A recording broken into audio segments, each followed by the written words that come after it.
الحمد للہ وکفا والصلاة والسلام علی عباده الذین اصطفا، خصوصاً علی افضلہم وخاتم النبیین محمد الامین وعلی آلہ وصحبہ اجمعین۔ اما بعد فقد قال اللہ تبارک وتعالی کما ورد فی سورة البقرہ: اعوذ باللہ من الشیطان الرجیم، بسم اللہ الرحمن الرحیم۔ شہر رمضان الذی انزل فیہ القرآن ھدی للناس وبینات من الھدی والفرقان فمن شہد منکم الشہر فلیصم ومن کان مریضا او علی سفر فعدۃ من ایام اخر یرید اللہ بکم الیسر ولا یرید بکم العسر وَلِتُكْمِلُوا الْعِدَّةَ وَلِتُكَبِّرُوا اللَّهَ عَلَى مَا هَدَاكُمْ وَلَعَلَّكُمْ تَشْكُرُونَ۔ صدق اللہ العظیم۔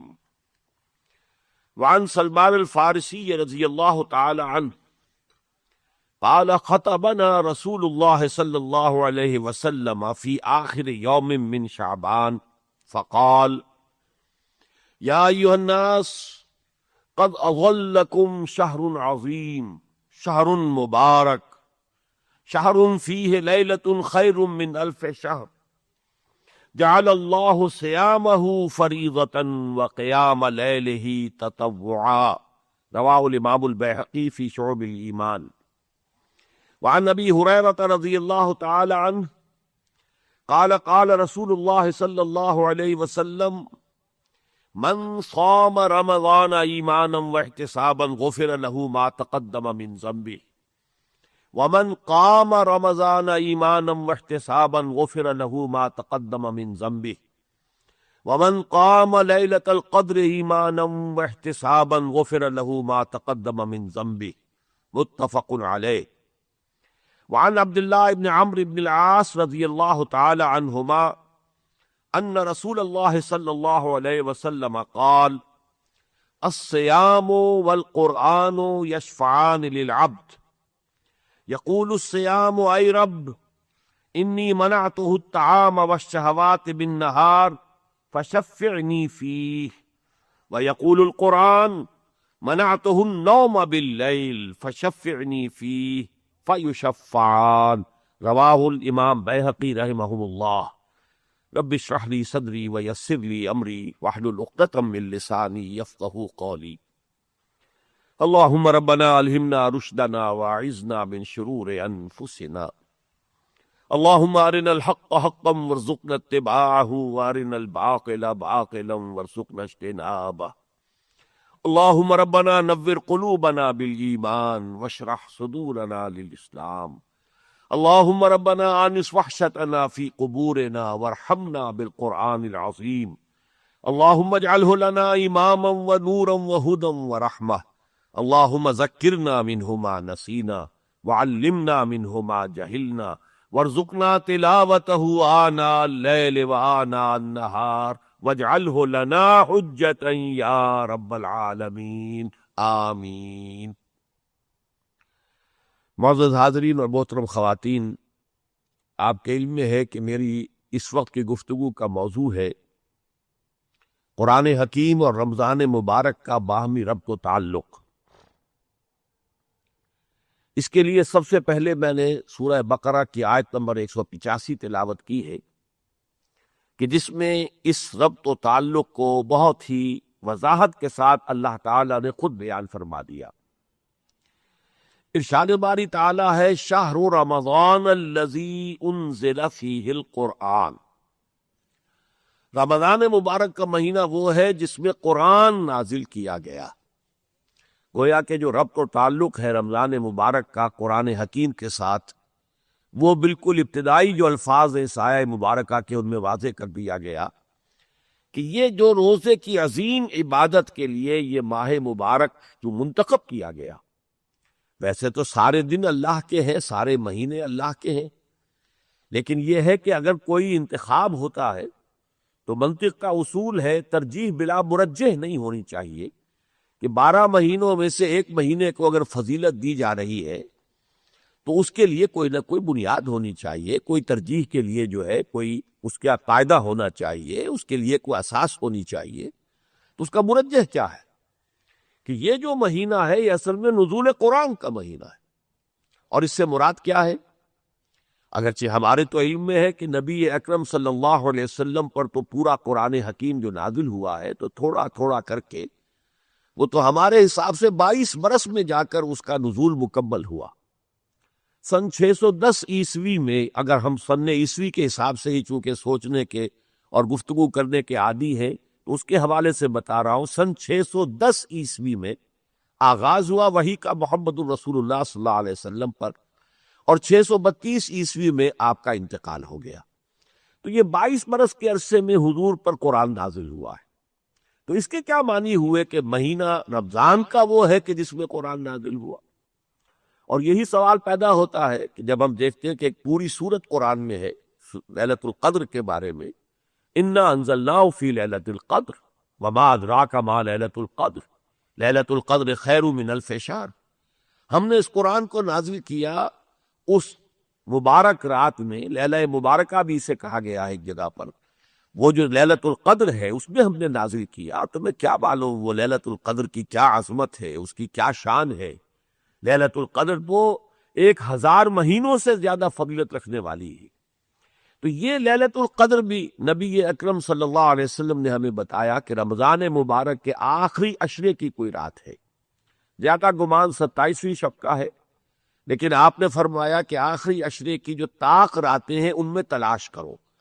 تعین کے ساتھ اس لیے نہیں بتایا کہ لوگ محنت کریں، زیادہ راتوں کو جاگیں، زیادہ راتوں کا قیام کریں، بجائے اس کے کہ بس وہ ایک ہی رات کو منتخب کر لیں، جیسے کہ ہمارے ہاں عوام کا معاملہ ہو گیا ہے۔ آج کسی صاحب نے فون بھی کیا تھا کہ شب معراج میں اور جو شب برات ہمارے ہاں مشہور ہے اس میں خاص طور پر لوگ جو ہیں اہتمام کرتے ہیں عبادت کا، تو اصل میں تو ہر شب برات ہے۔ اگر تو اللہ کی طرف کوئی رجوع کی انسان کو کیفیت حاصل ہو جائے تو وہی لمحہ سمجھیے کہ وہی در حقیقت شب برات ہے۔ باقی یہ ہے کہ ہر رات اللہ تعالیٰ کی طرف سے تو اعلان ہوتا ہے، حدیث میں موجود ہے کہ اللہ تعالیٰ ہر شب کے آخری جو گھنٹے ہیں، آخری ساعات ہیں، ان میں سمائے دنیا تک نزول فرماتے ہیں۔ اب یہ ہم نہیں جان سکتے وہ نزول کیسے ہوتا ہے، اس کی کیفیت کو ہم نہیں جان سکتے، لیکن یہ کہ اللہ تعالیٰ نزول فرماتے ہیں، اور اس میں پھر کوئی منادی جو ہے وہ ندا کرتا ہے، پکارتا ہے، حل من سائل فأعطیہ، ہے کوئی مانگنے والا جسے میں عطا کروں، اس کی دعا جو ہے قبول کر لوں، اس کا سوال جو ہے میں پورا کر دوں۔ حل من مستغفر فاغفر لہ، ہے کوئی استغفار کرنے والا کہ میں اس کی مغفرت کر دوں۔ تو یہ تو ہر رات ہوتا ہے، جب بھی انسان کو نصیب ہو جائے، جب بھی اس کو یہ کیفیت حاصل ہو جائے۔ لیکن بہرحال کچھ ایام ہوتے ہیں ایسے کہ جن کی خصوصی فضیلت ہے، تو وہ اصل میں لیلۃ القدر کی ہے۔ لیلۃ القدر رمضان مبارک کے آخری عشرے کی طاق راتوں میں سے ہے۔ لیکن میں یہ مسئلہ زیر بحث لا رہا تھا کہ یہ جو سوال پیدا ہوتا ہے کہ قرآن کہتا ہے کہ رمضان مبارک میں قرآن کا نزول ہوا، لیلۃ القدر میں ہوا، اس کی تو تطبیق ہو گئی کہ لیلۃ القدر جو ہے وہ رمضان مبارک ہی میں ہے۔ لیکن یہ کہ ہمارے علم میں تو یہ ہے کہ حضور پر وہ 22 برس میں اس کا نزول ہوا ہے، تو اس کی توجیہ کیا ہے؟ ایک رائے وہ زیادہ قوی نہیں ہے، لیکن ایک رائے ہے کہ اس سے مراد ہے آغاز نزول جو ہوا محمد الرسول اللہ صلی اللہ علیہ وسلم پر، وہ آغاز جو ہوا وہ لیلۃ القدر میں ہوا، اور وہ رمضان مبارک کی ایک شب کی۔ لیکن زیادہ جس پر اجماع ہے اہل علم کا وہ یہ ہے کہ اصل میں انزال کہتے ہیں کسی شے کو دفعتاً اتار دینا، اور تنزیل کہتے ہیں تھوڑا تھوڑا کر کے اتارنا۔ جیسے اعلام عربی زبان میں کہلاتا ہے کسی کو کچھ بتا دینا، تعلیم کہتے ہیں کوئی شے کسی کے ذہن نشین کرنا، اسے سمجھانا، اس کے ذہن میں اتارنا، دیکھنا کہ پہلی بات اس کی سمجھ میں آ گئی ہے تو پھر اب دوسری بات بتائی جائے۔ یہ نہ ہو کہ بس ہم نے تو بتا دیا، اب وہ سمجھا یا نہیں سمجھا وہ جانے، وما علینا الا البلاغ، ہمارے ذمے تو پہنچانے کی ذمہ داری تھی۔ تو ایک ہے ابلاغ، ایک ہے تبلیغ۔ ابلاغ تو یہی ہے کہ بس پہنچا دیا اور آپ فارغ ہوئے۔ تبلیغ کے اندر تو محنت کرنی پڑتی ہے، کسی شخص سے بار بار بات کرنی پڑتی ہے، اس کے اشکالات کو رفع کرنا پڑتا ہے۔ حضور صلی اللہ علیہ وسلم جیسے مبلغ آپ کے علم میں ہوگا کہ 10 برس تک دن رات ایک کر کے جو تبلیغ آپ نے فرمائی مکہ مکرمہ میں، اس کے نتیجے میں بمشکل 125 آدمی ایمان لائے، 10 برس۔ اور محمد الرسول اللہ صلی اللہ علیہ وسلم جیسا مبلغ اور معلم اور مربی اور مزکی، اور وہ کہ جو پہلے ہی سے معراج انسانیت پر فائز، وَإِنَّكَ لَعَلَىٰ خُلُقٍ عَظِيمٍ، تو تبلیغ آسان کام نہیں ہے، ایک ابلاغ ہے، پہنچا دیا، اب وہ جانے اس کا کام جانے، ایک تبلیغ ہے، دیکھیے پہنچ گئی بات کہ نہیں، اس کے دل میں بھی اتر گئی کہ نہیں، اس کے بعد جو ہے سمجھ میں آ بھی گئی ہے کہ نہیں۔ اسی طرح اعلام اور تعلیم ہے، اسی طرح انزال اور تنزیل ہے۔ انزال دفعتاً کسی چیز کو اتار دینا، اور تنزیل تھوڑا تھوڑا کر کے اتارنا۔ لہذا آپ دیکھتے ہیں کہ یہاں اس آیت میں بھی انزال کا صیغہ آیا، شہر رمضان الذی انزل فیہ القرآن، یہ رمضان کا مہینہ وہ جس میں نازل کیا گیا قرآن۔ اور اسی طریقے سے انا انزلناہ فی لیلۃ القدر، یہ بھی انزال کا صیغہ ہے۔ اس کا مفہوم یہ ہے کہ پورا قرآن، تو اصل قرآن کہاں ہے؟ لوح محفوظ میں ہے، فی لوح محفوظ یا فی کتاب مکنون، یا جسے کہا گیا ہے انہ لدینا فی ام الکتاب لدینا العلی الحکیم، یہ تو ام الکتاب میں ہے۔ وہاں سے یہ پورا قرآن نازل کر دیا گیا سمائے دنیا تک، جس کا میں نے ابھی ذکر کیا کہ اللہ تعالیٰ بھی ہر شب کے آخری ساعتوں میں سمائے دنیا تک نزول فرماتے ہیں۔ ایسے ہی پورا کلام اللہ جو ہے وہ اس رمضان مبارک کی ایک شب لیلۃ القدر میں اسے سمائے دنیا تک اتار دیا گیا۔ پھر وہاں سے حضرت جبرائیل علیہ الصلوۃ والسلام اللہ تعالیٰ کے ہدایت کے مطابق تھوڑا تھوڑا کر کے، جیسے جیسے اس کی ضرورت محسوس ہوئی، جیسے جیسے حضور کی دعوت اور آپ کی جو تحریک چل رہی تھی، اس لیے کہ حضور کا کام صرف دین کو پہنچا دینا نہیں تھا، دین کو قائم کرنا بھی تھا۔ ان دونوں چیزوں میں بڑا زمین و آسمان کا فرق ہے۔ ایک ہے کسی شے کو پھیلا دینا، آپ پھیلاتے چلے جائیے، ایک ہے کسی شے کو کھڑا کرنا۔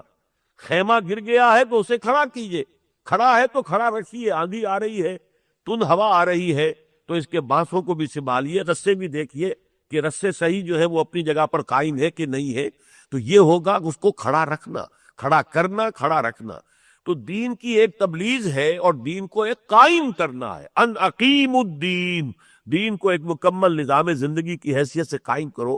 جیسے ابھی اعجاز لطیف صاحب کہہ رہے تھے کہ میری زندگی کا اگرچہ واقعہ یہ ہے کہ اللہ کا شکر ہے کہ بڑا حصہ اس دعوت رجول القرآن میں صرف ہوا ہے، قرآن کا پڑھنا پڑھانا، سیکھنا سکھانا، سمجھنا سمجھانا، اور اس میں بھی خاص طور پر میں نے جدید تعلیم یافتہ طبقات کو پیش نظر رکھا ہے، اس لیے کہ جو معاشرہ ہمارا ہے اس معاشرے میں یہ طبقہ ہے جو فیصلہ کن ہے۔ عوام الناس جو ہیں ان کی حیثیت ہوتی ہے کہ جیسے میرے جسم میں ہاتھ ہے، پاؤں ہے، یہ عوام الناس اسی طریقے سے معاشرے کے ہاتھ پاؤں ہیں۔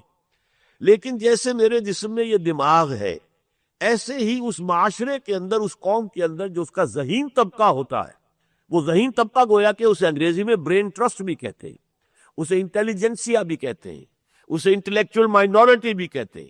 یہ جو انٹلیکچوئل مائنورٹی ہوتی ہے، پڑھے لکھے لوگ، اعلیٰ تعلیم یافتہ لوگ، یہ سول جو ہے ملازم ہیں، یہ فوجی ملازمین ہیں، ان کے ٹاپ کے جو لوگ ہیں، تو یہ جو ایلیٹ کہلاتی ہے کلاس، یہ ہے جو طے کرتی ہے، جیسے کہ میرا دماغ جو ہے یہ فیصلہ کرتا ہے کہ اس شے کو ہاتھ لگانا، اس کو ہاتھ نہیں لگانا، یہ سانپ ہے دیکھنا، اس کو ہاتھ مت لگانا، یا یہ کہ نہیں لکڑی ہے اٹھا لو، اس کو جلانے کے کام میں لے آئیں گے۔ یہ فیصلہ کون کرتا ہے؟ یہ دماغ کرتا ہے۔ آنکھ نے دیکھا اور آنکھ نے میسج پاس کر دیا دماغ کو، اور دماغ نے کہا سانپ ہے، یہ ہاتھ مت لگانا، آپ نے ہاتھ بڑھا بھی دیا تھا تو فوراً ہاتھ کھینچ لیتے ہیں، اس لیے کہ دماغ سے آپ کو یہ انفارمیشن آ گئی ہے کہ یہ سانپ ہے، ہاتھ مت لگانا۔ تو ہاتھ پکڑ سکتا ہے، کس شے کو پکڑے کس کو نہ پکڑے اس کا فیصلہ یہاں ہوتا ہے۔ پاؤں مجھے لے کر چل سکتے ہیں، کدھر جاؤں کدھر نہ جاؤں اس کا فیصلہ پاؤں نہیں کرتے، اس کا فیصلہ دماغ میں ہوتا ہے، ادھر جاؤ ادھر مت جاؤ۔ اسی طریقے سے کسی قوم میں یہ اس کا جو ایجوکیٹڈ طبقہ ہے، جو اس کی جو انٹلیکچوئل مائنورٹی ہے، جو اس کا برین ٹرسٹ ہے، یہ طے کرتا ہے معاشرہ کدھر جائے گا، اور عوام جو ہے اس کے ہاتھ پاؤں کی طرح ادھر چلنا شروع کر دیتے ہیں۔ تو چونکہ ہمارے پیش نظر صرف قرآن کی تبلیغ اور تعلیم نہیں ہے، بلکہ اللہ کے دین کو قائم کرنا ہے، یہ ہمارا فرض منصب ہی ہے۔ ابھی آپ وہ آیات سن چکے ہیں کہ قرآن مجید میں، آپ کو میں یہ الفاظ میں استعمال کرتا ہوں کہ مفتی اعظم جو ہیں ان کا فتویٰ کیا ہے۔ مفتی اعظم کون ہے؟ تو اللہ ہے۔ یستفتونک، اے نبی یہ آپ سے فتویٰ مانگ رہے ہیں، قل اللہ یفتیکم فی الکلالہ، ان سے کہہ دیجیے اللہ فتویٰ دیتا ہے تمہیں کلالہ کے بارے میں۔ تو اللہ مفتی ہے نا، اللہ فتویٰ دے رہا ہے۔ یہ آخری آیت ہے سورہ نساء کی۔ تو مفتی اعظم کا فلسفہ کا فتویٰ یہ ہے کہ وَمَن لَّمْ يَحْكُم بِمَا أَنزَلَ اللَّهُ فَأُولَٰئِكَ هُمُ الْكَافِرُونَ، جو لوگ اللہ کی اتاری ہوئی شریعت کے مطابق فیصلے نہیں کرتے تو وہی تو کافر ہیں۔ وہ جو اقبال کا ایک شعر ہے بہت پیارا کہ بتوں سے تجھ کو امید ہے خدا سے نو امیدی، مجھے بتا تو صحیح اور کافری کیا ہے؟ تمہیں ساری امیدیں بتوں سے ہیں، اللہ سے تو نو امید ہو گئے ہو، تو یہی تو کفر ہے۔ تو اللہ فرما رہا ہے کہ جو ہماری اتاری ہوئی شریعت کے مطابق فیصلے نہیں کرتے وہی تو کافر ہے۔ اس وقت ہمارے ہاں کس شریعت کے تحت فیصلے ہو رہے ہیں؟ کیا آسمانی شریعت؟ کیا قرآن کی شریعت کے مطابق؟ کیا یہ سودی نظام جو ہے وہ شریعت کے نزدیک جائز ہے، حلال ہے، اور یہ سودی نظام پورا کا پورا ہمارا معاشی نظام اسی پر استوار ہے؟ تو ہم اجتماعی سطح پر کافر ہیں، اجتماعی سطح پر ظالم ہیں، اجتماعی سطح پر فاسق ہیں، اور فاسق کے معنی یہاں باغی کے ہیں۔ یہی لفظ قرآن مجید میں ابلیس کے لیے آیا ہے، کان من الجن، سورہ کہف میں جہاں تذکرہ آتا ہے اس میں کان من الجن ففسق عن امر ربی، وہ جنات میں سے تھا، اس لیے اس نے اللہ سے بغاوت کر دی، اللہ کے حکم کو ماننے سے انکار کر دیا۔ فرشتہ انکار نہیں کر سکتا تھا، وہ تو یفعلون ما یؤمرون، ان کی شان تو یہ ہے، وہ جنات میں سے تھا اس لیے اس نے بغاوت کی، باغی ہو گیا، اللہ کا حکم نہیں مانا، سرتابی کی۔ اس حوالے سے ہم کافر ہیں، ہم ظالم ہیں، اور ظالم کا لفظ قرآن مجید میں مشرک کے لیے بھی آتا ہے، اس لیے کہ فرمایا گیا ان الشرک لظلم عظیم۔ اور جب آیت نازل ہوئی ہے سورہ انعام کی، فَأَيُّ الْفَرِيقَيْنِ أَحَقُّ بِالْأَمْنِ إِن كُنتُمْ تَعْلَمُونَ، لوگوں بتاؤ، دو گروہ ہے، ایک اللہ کی توحید پر یقین رکھنے والا ہے اور ایک مشرک گروہ ہے، تو ان میں سے کون ہے جسے امن کا زیادہ حق ہے، کہ اس کو دل کا اطمینان بھی ہو، ذہن کا سکون بھی ہو، اس کو روحانی جو ہے چین بھی حاصل ہو؟ کون زیادہ حقدار ہے؟ فَأَيُّ الْفَرِيقَيْنِ أَحَقُّ بِالْأَمْنِ إِن كُنتُمْ تَعْلَمُونَ، بتاؤ کون زیادہ حقدار ہے؟ پھر اللہ نے خود جواب دیا، الذین آمنوا ولم یلبسوا ایمانہم بظلم اولئک لہم الامن، وہ لوگ جو ایمان لائیں اور پھر اپنے ایمان میں کسی ظلم کی آمیزش نہ ہونے دیں، وہی ہے کہ جن کے لیے امن ہوگا۔ تو صحابہ گھبرا گئے، حضور کے پاس آئے، حضور ایسا کون شخص ہوگا جو سرے سے ظلم نہ کرتا ہو؟ کبھی ہم اپنی جان پر ظلم کر بیٹھتے ہیں، کبھی ایسے ہی گفتگو کرتے ہوئے کسی کی غیبت ہو گئی، حالانکہ نیت نہیں تھی، ارادہ نہیں تھا، ہو گئی۔ تو یہ کون شخص ہوگا کہ جو بالکل ظلم نہ کرے؟ تو حضور نے فرمایا یہاں ظلم کے معنی ہے شرک، وہ شخص جو اللہ پر ایمان لایا ہو اور اس میں شرک کی آمیزش نہ ہونے دے، اولئک لہم الامن، اس کے لیے امن ہے۔ اور وہاں حضور نے یہی آیت پڑھی سورہ لقمان کی، ان الشرک لظلم عظیم، تم نے پڑھی نہیں ہے؟ تو یہاں بھی در حقیقت ظلم سے مراد شرک ہے۔ تو گویا کہ سورہ مائدہ کے 7ویں رکوع میں جو 3 فتوے مفتی اعظم کے آئے ہیں وہ کیا ہے؟ جو لوگ اللہ کی اتاری ہوئی شریعت کے مطابق فیصلے نہیں کرتے وہی تو کافر ہیں، وہی تو مشرک ہیں، وہی تو باغی ہیں اللہ کے۔ اصل میں تو حق اس بات کا ہے کہ اللہ کے حکم کے مطابق تمہارے فیصلے ہو۔ تو یہ جو معاشرہ جس میں ہم سانس لے رہے ہیں اجتماعی طور پر کفر پر پائیں گے، اور ظاہر بات ہے یہ خود تو نہیں بدلے گا، اسے بدلنا پڑے گا۔ جیسے کہ محمد الرسول اللہ صلی اللہ علیہ وسلم نے جد و جہد کی ہے، مشقتیں کی ہیں، آپ نے مارے کھائی ہیں، آپ کے جسم اطہر پر پتھراؤ ہوا ہے، آپ اور آپ کے خاندان والے جو ہیں 3 برس تک شیب بنی ہاشم میں محصور رہے ہیں، کئی وقت کے فاقے آئے ہیں، کچھ کھانے کو نہیں ملا ہے۔ پھر آپ کو معلوم ہے کہ آپ 3 دن تو 3 رات جو ہے غار ثور میں روپوش رہے ہیں۔ پھر یہ کہ غزوہ احد میں آپ کو معلوم ہے دندان مبارک شہید ہوئے ہیں، خون کا فوارہ جو ہے آپ کے چہرہ مبارک سے، کیونکہ تلوار کا وار پڑ گیا تھا جس سے کہ یہ آپ کی جو رخسار کی ہڈی تھی وہ ٹوٹی ہے، اور خود جو پہنا ہوا تھا اس کی 2 کڑیاں اس ہڈی کے اندر چبھ گئیں، گھس گئیں۔ پھر ایک صحابی نے دانتوں سے پکڑ کر کھینچنا چاہا تو ان کے دانت نکل گئے، وہ جو کڑیاں ہیں وہ نہیں نکلی، اور جب وہ کڑیاں نکلی ہیں تو خون کا فوارہ آیا، اتنا خون گیا کہ حضور جو ہے بے ہوش ہو گئے۔ یہ ساری سختیاں کس لیے جھیلی تھی؟ محض تبلیغ کے لیے نہیں، دین کو قائم کرنے کے لیے۔ لِيُظْهِرَهُ عَلَى الدِّينِ كُلِّهِ، 3 دفعہ قرآن مجید میں یہ الفاظ آئے ہیں، هُوَ الَّذِي أَرْسَلَ رَسُولَهُ بِالْهُدَى وَدِينِ الْحَقِّ لِيُظْهِرَهُ عَلَى الدِّينِ كُلِّهِ، وہی ہے اللہ جس نے بھیجا ہے اپنے رسول صلی اللہ علیہ وسلم کو الہدا، یہ قرآن حکیم دے کر اور دین حق دے کر، تاکہ غالب کریں اسے کل کے کل دین پر، پورے کے پورے نظام زندگی پر۔ تو ظاہر بات ہے کہ یہ دونوں کام ہمارے کرنے کے ہیں. قرآن کے ذریعے سے ہمیں ایمان حاصل کرنا ہے، اور ایمان کا مظہر ہوگا جہاد فی سبیل اللہ. اس جہاد کے اندر دعوت بھی ہے، محنت بھی ہے، تربیت بھی ہے، کوشش بھی ہے. 15 برس تک حضور دعوت دے رہے تھے، ابھی تک جنگ کی کوئی نوبت نہیں آئی تھی، لیکن جہاد جاری تھا. مکی صورتوں میں جہاد کا ذکر ہے.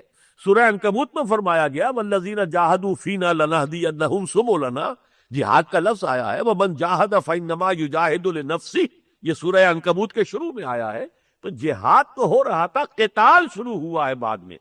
تو یہ سارے کام، ایک طرف قرآن کی تبلیغ، قرآن کی دعوت، تاکہ اس کے ذریعے سے لوگوں کے اندر ایمان پیدا ہو جائے، اور جب ایمان پیدا ہو جائے گا تو پھر وہ اپنا تن من دھن اللہ کے دین کے لیے لگا دیں گے، وقف کر دیں گے، بڑی سے بڑی قربانی دینے کو تیار ہوں گے، تاکہ اللہ کا بول بالا ہو جائے، اللہ کا کلمہ سربلند ہو جائے. لِتَكُونَ كَلِمَةُ اللَّهِ الْعُلْيَا. تو یہ دونوں کام کرنے کے ہیں. اب اس وقت کا جو موضوع ہے اس کی طرف آئیے کہ رمضان کا مہینہ وہ ہے جس میں قرآن نازل کیا گیا. اور قرآن کیا ہے ذرا اب یہاں دیکھیے. یہ تو بہت ہی مختصر سا ایک آیت کے چھوٹے سے ٹکڑے میں اللہ تعالیٰ نے عظمت قرآن بیان کی. قرآن کیا ہے؟ ہدی للناس وبینات من الہدی والفرقان. یہ بینات من الہدی والفرقان ہے، اور ہدی للناس. یہاں ایک نقطہ جو ہے اس پر توجہ کیجئے. سورہ بقرہ کے شروع میں فرمایا ہدی للمتقین، الف لام میم ذالک الکتاب لا ریب فیہ ہدی للمتقین. یہ ہدایت ہے متقیوں کے لیے، جن میں خدا کا کچھ خوف ہے، خدا ترسی ہے، جو اللہ کے عذاب سے بچنا چاہتے ہیں، جنہیں کوئی احساس ہے آخرت کا، یہ ان کے لیے ہدایت ہے. یہاں فرمایا ہدی للناس، تو تمام انسانوں کے لیے ہدایت ہے. اب اس میں رب کیا ہوگا؟ قرآن اپنی جگہ تمام انسانوں کے لیے ہدایت ہے. اور یہ بھی نوٹ کیجئے، یہ ہدایت جو ہے وہ عرب کے بدو کے لیے بھی تھا. آج سے 1400 برس قبل کا جو عرب کا بدو تھا، وہ تو پڑھا لکھا نہیں تھا، فلسفی نہیں تھا، منطقی نہیں تھا. وہ تو سیدھا سادہ انسان تھا، جیسے ہمارے ہاں کے دیہاتی ہوتے ہیں. اسی طرح اس کے لیے بھی ہدایت قرآن ہے. اچھا، اسی دور میں ایران کی سرزمین میں تو بڑا فلسفہ تھا، وہ تو بڑی منطق کے جاننے والے تھے. ہندوستان میں بڑا فلسفہ، بڑی منطق تھی. آپ کو معلوم ہے کہ پھر اس کے بعد جب یونانی فلسفہ اور منطق کا عالم اسلام پر حملہ ہوا ہے، تو آخر اسی قرآن سے ہدایت و رہنمائی لے کر لوگوں نے اس کا مقابلہ کیا، اس کا توڑ کیا. امام غزالی نے کیا، امام ابن تیمیہ نے کیا رحمہ اللہ. تو ان کے لیے بھی ہدایت اسی قرآن میں ہے. اور اس سے آگے بڑھ کر آج کے انسان کے لیے بھی ہدایت اسی قرآن میں ہے. آج کا بھی ایک عامی انسان بھی ہوگا، آج کا بڑے سے بڑا سائنسدان بھی ہوگا. چنانچہ شاید آپ نے سنا ہو کہ اس وقت جو علم جنین ہے، ایمبریولوجی، اس کے جو دنیا میں سب سے بڑے ماہر ہیں، جن کی کتاب جو ہے ٹیکسٹ بک کی حیثیت سے استعمال ہوتی ہے، وہ ہے ٹورنٹو، کینیڈا کے رہنے والے. اور انہوں نے، واقعہ یہ ہے کہ جب انہیں بتایا گیا کہ قرآن مجید میں یہ نطفہ اور مضغہ اور علقہ اس کی تفاصیل آئی ہیں، وہ پڑھ کر وہ حیران رہ گیا. وہ سب انہوں نے کہا حیرت ہوتی ہے کہ 1400 برس پہلے، جبکہ نہ کوئی ڈسیکشن ہوتی تھی، نہ ہی کوئی مائکروسکوپ تھی، خوردبینی کو مشاہدہ نہیں ہوتا تھا، اس قدر صحیح ڈسکرپشن جو ہے، جو آج ہم بمشکل ان تمام جو ہے علوم کے اور ان کے ذرائع علوم کے جو ہے ان کے ہونے کے باوجود جہاں ہم پہنچے ہیں جن کے ذریعے سے، اور آج سے 1400 برس قبل عرب کا ایک امی جو ہے ان تمام حقائق کو بیان کر رہا ہے. کیتھل مور اس کا نام ہے. اس نے اس کے اوپر حیرت کا اظہار کیا کہ مجھے حیرت ہے، کیسے ممکن ہے. چنانچہ یہ بھی شاید آپ کے علم میں ہوگا کہ ایک فرینچ سرجن تھے موریس بوکائی، انہوں نے بھی جو قرآن کا مطالعہ کیا پھر وہ ایمان لے آئے، اور انہوں نے جو ہے پھر کتاب لکھی، دی قرآن، دی بائبل اینڈ سائنس. اس نے کہا کہ پورے قرآن میں کوئی ایک لفظ مجھے ایسا نہیں ملا جسے سائنس نے غلط ثابت کیا ہو، لیکن بائبل میں بہت سی چیزیں ہیں جنہیں سائنس غلط ثابت کر چکی ہے. اور وہ بات صحیح کیوں ہے؟ ویسے تو بائبل بھی، یعنی تورات بھی اللہ کا کلام تھا، لیکن اصل تورات گم ہو گئی تھی حضرت مسیح علیہ السلام سے کچھ 600 برس قبل. یہ جب نبوکدنضر نے حملہ کیا تھا یروشلم پر، اور اس نے وہاں پر جو ہے ہیکل سلیمانی حضرت سلیمان کا بنایا ہوا جو عبادت گھر تھا اس کو بھی گرا دیا تھا، اور اسی وقت جو ہے وہ 6 لاکھ تو یہودیوں کو قتل کیا اس نے، اور 6 لاکھ کو قیدی بنا کر لے گیا. یہ تباہی جب آئی تھی تو تورات گم ہو گئی. اس کے بعد سے دنیا میں وہ تورات کہیں نہیں ہے. وہ تو 100 برس کے بعد پھر بیبیلونیا سے جب واپس آئے ہیں تو یادداشت سے لوگوں نے پھر تورات مرتب کی ہے. یہ یہودی خود مانتے ہیں کہ وہ تورات اب ہمارے پاس نہیں ہے. وہ جو تورات حضرت موسیٰ کے زمانے میں پہلی 5 کتابیں صحف ابراہیم و موسیٰ، صحف موسیٰ جو ہے وہ گم ہو گئے تھے. وہ تورات جو ہے چونکہ پھر انسانی یادداشت نے مرتب کی ہے، تو جو انسانی ذہن اس وقت کا تھا وہ اس میں شامل ہو گیا، داخل ہو گیا. جو سائنسی علوم کی اس وقت سطح تھی وہ اس میں خود بخود آ گئی، اس لیے اس میں غلطیاں ہیں. قرآن مجید کے اندر کوئی غلطی ثابت نہیں ہوئی، ایک حرف غلط ثابت نہیں ہوا، بلکہ قرآن مجید کا تو دعویٰ یہ ہے جو سورہ حامیم السجدہ کے آخر میں یہ آیت آئی ہے، سَنُرِيهِمْ آیاتنا فی الآفاق وفی انفسہم حتی یتبین لہم انہ الحق. ہم انہیں اپنی آیات دکھاتے چلے جائیں گے، آفاق میں بھی، زمین و آسمان اور کائنات کے اندر بھی، فضا اور خلا کے اندر بھی، وفی انفسہم اور ان کے اپنے اندر. اب یہ اپنے اندر جو ہے یہ فزیولوجی کا بھی موضوع ہے، یہ اناٹمی کا بھی موضوع ہے، یہ ایمبریولوجی کا بھی موضوع ہے، یہ نفسیات کا بھی موضوع ہے. ان تمام جو بھی علوم کے شعبے ہیں ان میں ہم ایسی ایسی چیزیں جو ہیں ان کے سامنے دکھائیں گے کہ ان پر یہ بات زیادہ سے زیادہ روشن ہوتی جائے گی، مبرہن سے مبرہن تر ہوتی چلی جائے گی کہ قرآن حق ہے. وہ بات کہ جو آج سے پہلے ہمیں معلوم نہیں تھی، قرآن نے 1400 برس قبل بتا دی تھی، اور آج کی سائنس نے آ کر ثابت کر دیا کہ قرآن کا بیان درست ہے، جو کچھ لوگ پہلے سوچ رہے تھے وہ غلط تھا. تو اس اعتبار سے یہ قرآن ہدی للناس، نہ صرف یہ کہ اس وقت کے لیے ہدایت، نہ صرف یہ کہ اس وقت کے عوام الناس کے لیے ہدایت، نہ صرف یہ کہ اس وقت کے جو بڑے بڑے فلسفی تھے ان کے لیے ہدایت، نہ صرف آج کے عوام کے لیے ہدایت، نہ صرف آج کے بڑے بڑے فلسفیوں کے لیے ہدایت. یہاں مجھے یاد آ گیا کہ میں علامہ اقبال کا تذکرہ کر دوں. آپ کو معلوم ہے جسے ہم کہتے ہیں حکیم مشرق، دنیا میں پورے عالم اسلام میں ان کے پائے کا کوئی مفکر، کوئی فلسفی پیدا نہیں ہوا، اس میں کوئی شک نہیں. سب مانتے ہیں، اہل عرب بھی مانتے ہیں، اہل عجم بھی مانتے ہیں. ایرانی تو یہ کہتے ہیں کہ ہمارے انقلاب کے اندر در حقیقت اقبال کی شاعری کا دخل ہے، اسی کی انقلاب آفری شاعری تھی کہ جس کی نتیجے میں یہ انقلاب ہمارے یہاں برپا ہوا ہے. اسی طریقے سے ڈاکٹر علی شریعتی نے کتاب لکھی اقبال پر. مالک ابن نبی الجزائر کے بہت بڑے مفکر ہیں، انہوں نے اقبال کی عظمت کا جو اعتراف کیا. اور وہ علامہ اقبال جو ہے وہ یہ کہتے ہیں کہ مجھے اگر تسکین ملی ہے تو قرآن میں ملی ہے آ کر. انہوں نے مشرقی فلسفے پڑھ لیے، پرانا جو فلسفہ ہے، قرآنی جو فلسفیانہ تعلیمات ہے، وہ ارسطو کی ہوں، وہ سقراط کی ہوں، وہ افلاطون کی ہوں، وہ بھی پڑھی ہے. جدید فلسفے بھی پڑھے ہیں، جا کے انگلستان میں اور جرمنی میں فلسفہ پڑھا ہے. لیکن وہ جو ان کا ایک شعر ہے بڑا پیارا کہ نہ کہیں جہاں میں اما ملی، جو اما ملی تو کہاں ملی، میرے جرم خانہ خراب کو تیرے عفو بند نواز میں. اس لیے کہ یہ بات واقعتاً یہ ہے کہ میں بہت ہی ممنون ہوں. سید نذیر نیازی ان کے ایک ہم نشین اور شاگرد کی حیثیت سے تھے، فوت ہو چکے ہیں وہ بھی اب، لیکن ہمارے ہاں قرآن کانفرنسیں ہوتی تھی، تو ایک کانفرنس میں آ کے انہوں نے تقریر کی اور اس میں یہ واقعہ بیان کیا کہ ایک مرتبہ میں نے علامہ اقبال سے سوال کیا کہ کچھ لوگ اپنے طور پر کچھ قیاس کے گھوڑے دوڑاتے ہیں کہ آپ کا فلسفہ خودی جو ہے شاید نیٹشے سے آپ نے مستعار لیا ہے، ایک جرمن جو ہے فلاسفر تھا، یا آپ نے برگساں سے لیا ہے، کس سے لیا ہے، آپ کے اس فلسفہ خودی کی دانے کس سے ملتے ہیں. علامہ اقبال نے فرمایا اچھا کل تم فلاں وقت آ جانا تو میں تمہیں ڈکٹیٹ کرا دوں گا. تو میں کہنے لگا میرے تو خوشی سے ہاتھ پاؤں پھول گئے کہ یہ شاعر مشرق اور حکیم امت جو ہے یہ مجھے ڈکٹیٹ کرائے گا. یہ سعادت مجھے حاصل ہوگی کہ میرے ذریعے سے دنیا کو معلوم ہوگا کہ اقبال کے فلسفہ خودی کی سورس کیا ہے. اگلے روز جب میں گیا تو میں کاپی پینسل سب تیار کر کے گیا. علامہ سے میں نے کہا جی میں حاضر ہوں.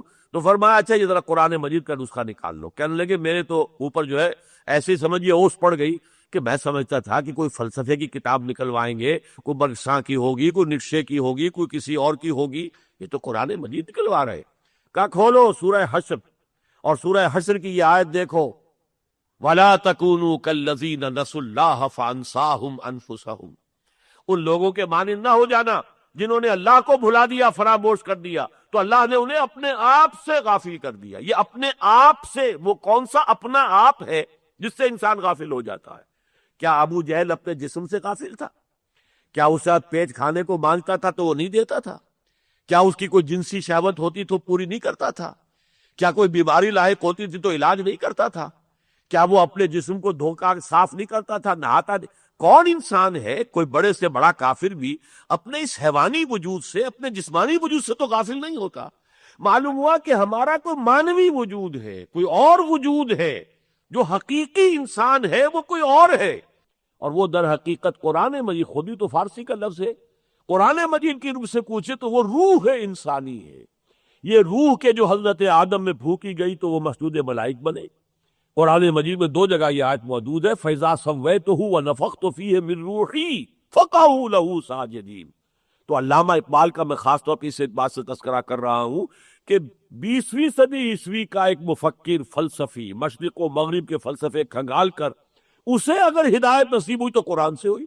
جو عظمت وہ قرآن کی بیان کرتے ہیں اپنے کلام میں۔ میری یہ کتاب ہے علامہ اقبال اور ہم، اگر آپ کا رجحان ہو تو اس کو دیکھیے کہ میں نے عظمت قرآن کا ایک بہت بڑا نشان قرار دیا، ایک بہت بڑا سمبل ہے۔ اس لیے کہ کوئی عالم دین قرآن کی مدح کرے گا تو ظاہر بات ہے بھائی وہ تو قرآن مجید ہی کے سائے میں رہتے ہیں، وہیں پرورش پائی ہے، پڑھا ہے، شروع سے پڑھا ہے اور اسی میں زندگی بتائی ہے۔ لیکن وہ شخص کے جو کوئی کسی مسجد سے تو نہیں اور کسی مدرسے سے تو پڑھا ہوا نہیں ہے، وہ تو یہ کہ اس سے پہلے تو مرے کالج میں پڑھا، پھر گورنمنٹ کالج لاہور میں پڑھا، پھر وہ یونیورسٹیاں جو ہے جرمنی کی اور انگلستان کی وہاں جا کے تعلیم حاصل کی ہے۔ اگر وہ قرآن مجید کی عظمت کا اعتراف کر رہا ہے اور ادراک کر رہا ہے اور شعور کا جو ہے اسے حاصل ہوا ہے تو یہ واقعتاً عظمت قرآن کی ایک نشانی، ایک دلیل۔ اس پہلو سے ہدی للناس، یہ تمام انسانوں کے لیے ہدایت ہے، لیکن اس ہدایت سے استفادے کی شرط تقویٰ ہے۔ ہدی للمتقین، ایک چیز اپنی جگہ پر فی نفسہ ہی علی مقام ہی، قرآن مجید ہر انسان کے لیے ہدایت ہے، عامی ہو، خاص ہو، عالم ہو، جاہل ہو، فلسفی ہو، یا یہ کہ ابھی اور اگر فرض کیجئے اس دنیا کی جو ہے اللہ تعالیٰ ہی کے علم میں ہے قیامت کب آنی ہے، مجھے تو وہ زیادہ دور نظر نہیں آتی، لیکن بہرحال فرض کیجئے ابھی ہے 100-200 برس اس قیامت کے آنے میں، تو جو بھی آخری دور بھی ہوگا اس کا بھی جو سب سے بڑا فلسفی ہوگا اس کے لیے بھی ہدایت قرآن کے اندر ہے۔ یہ ہدی للناس ہے، لیکن اس کی ہدایت سے استفادے کی شرط ہے، اور وہ شرط تقویٰ ہے۔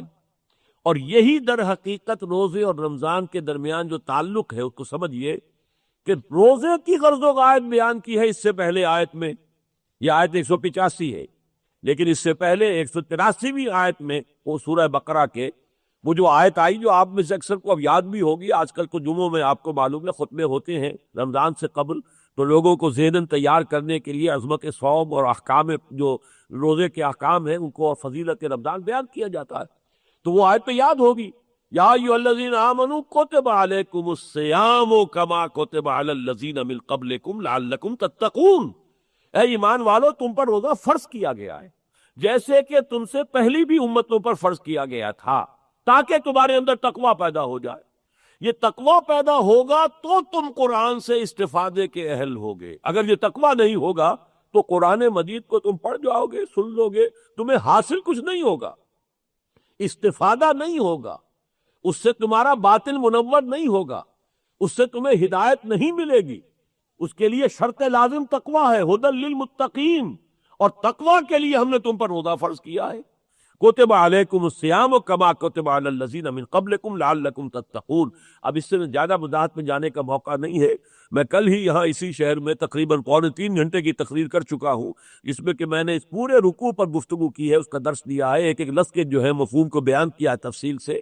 اس کے آڈیو ویڈیو بھی یہاں پر ہوں گے، بن تو گئے ہیں لیکن یہ کہ وہ مل جائیں گے، تو تفصیل سے جن کو بھی اس وقت میں گویا کہ تو چند باتیں اس کی صرف بیان کر رہا ہوں، اس سے زیادہ کی اس وقت میرے اندر ہمت بھی نہیں ہے کہ یہ جو تقویٰ ہے در حقیقت یہ شرط لازم ہے قرآن سے استفادے کی۔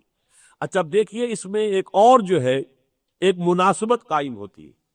حضرت موسیٰ علیہ السلام کو اللہ نے تورات دی، لیکن تورات کے حامل ہونے سے کے لیے کیا شرط لگی؟ یہاں آؤ ہمارے پاس کوہ طور پر، چلا کرو یہاں 40 دن کا روزہ، اور یہ اعتکاف جو کیا ہے حضرت موسیٰ علیہ السلام نے کوہ طور پر، تب تورات ملی۔ یعنی تورات حاصل کرنے کے لیے، حالانکہ وہ تو نبی تھے، ان کی زندگی میں تو کوئی کثافت ہو ہی نہیں سکتی، نبی تو معصوم ہوتے ہیں، اور دور بھی وہ ہے جبکہ نبوت کرتے ہوئے اور دعوت اور تبلیغ دین دیتے ہوئے انہیں کتنا عرصہ گزر چکا ہے۔ وہ فرعون اور آل فرعون سے پنجہ آزمائی کرنے کے بعد اب اپنی قوم کو جو ہے وہ نکال کر لے آئے ہیں صحرائے سینا میں، وہ تو پوری زندگی ان کی گزر چکی ہے۔ اب بھی انہیں قرآن مجید جو تورات اللہ کا کلام جو انہیں حاصل کرنا تھا اس کے لیے ان سے اتنی سخت ریاضت کرائی گئی کہ اگر تورات حاصل کرنی ہے تو یہ 40 دن کی آ کے یہاں پر عبادت کرو، اعتکاف کرو، روزہ رکھو، تب تمہیں تورات ملے گی۔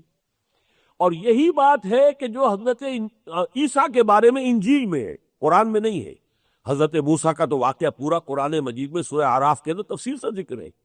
پہلے 30 دن کے لیے بلایا تھا، کہتے یہ ہے روایتاً کہ کہیں مسواک کر بیٹھے تھے، وہ منہ کے اندر سے جو کوئی بخارات پیدا ہو جاتے ہیں، وہ کچھ طبیعت پر گرانی ہوئی، مسواک کر بیٹھے تو 10 دن کا جو ہے اضافہ کیا گیا، فَأَتْمَمْنَاهَا بِعَشْرٍ، 10 دن اور کر کے پھر ہم نے وہ 40 دن اللہ تعالیٰ کی طرف سے کوئی میعاد ہے 40 دن کی، جو پھر ہمارے توفیہ کے ہاں چلے کی شکل میں جو ہے اس کا ایک رواج چلا ہے۔ لیکن 40 دن کی اتنی سخت ریاضت اور عبادت کے بعد وہ اس قابل ہوئے کہ تورات کے حامل ہو سکی۔ یہی بات انجیل میں مذکور ہے کہ حضرت عیسیٰ کو 40 دن کا اسی طرح کا چلہ جو ہے پہاڑوں پر کاٹنا پڑا ہے، پھر شیطان نے آ کر انہیں ورغلانے کی آخری کوششیں کی ہے، سارا انجیل کے اندر موجود ہے، قرآن مجید میں تذکرہ نہیں ہے۔ لیکن ہمیں یہ معلوم ہے حضور کے بارے میں بھی کہ جب آپ پر وحی کا آغاز ہونے والا تھا تو آپ کو معلوم ہے ام المومنین حضرت عائشہ صدیقہ رضی اللہ تعالی عنہا سے یہ روایت ہے، کیفا بدا الوحی، وحی کا کیسے آغاز ہوا تھا، اس میں الفاظ یہ آتے ہیں کہ اول ما بدأ به الرؤیا الصالحہ، پہلے تو یہ کہ آپ کو سچے خواب آنے شروع ہو گئے، یعنی یہ کہ ایک واقعہ آپ نے خواب میں دیکھا اور چند دن کے بعد دیکھا وہ واقعہ اسی طرح ظہور پذیر ہو گیا۔ یہ پہلے سے علم کہاں سے آ گیا تھا، پہلے سے یہ ذہن میں کہاں سے خواب آ گیا؟ معلوم ہوا کہ ملکوت یعنی عالم ملائکہ سے کچھ ربط ہو گیا ہے روح محمدی کا صلی اللہ علیہ وسلم، کہ جو احکام خداوندی کی تنفیذ کرتے ہیں۔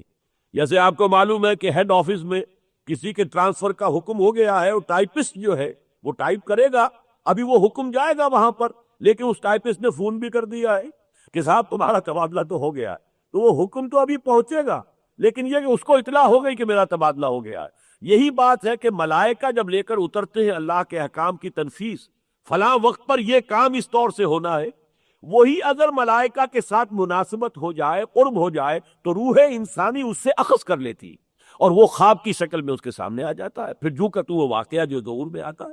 تو اول ما بدأ به الرؤیا الصالحہ، اس کے بعد فرماتی ہے ام المومنین حضرت عائشہ صدیقہ فلما بلغ 40 سنۃ، جب آپ کی عمر شریف 40 برس کی ہو گئی، حبب الیہ الخلاء فکان یخلو بغار حراء یتخنس فیہ، تو اب آپ کو خلوت گزینی محبوب ہو گئی، اب آپ جا کر کئی دن غار حراء میں دن رات وہاں رہتے تھے، کچھ کھانے پینے کا سامان آپ کی زوجہ محترمہ حضرت خدیجہ الکبریٰ رضی اللہ تعالی عنہا ساتھ کر دیتی تھی، وہی آپ رہتے تھے۔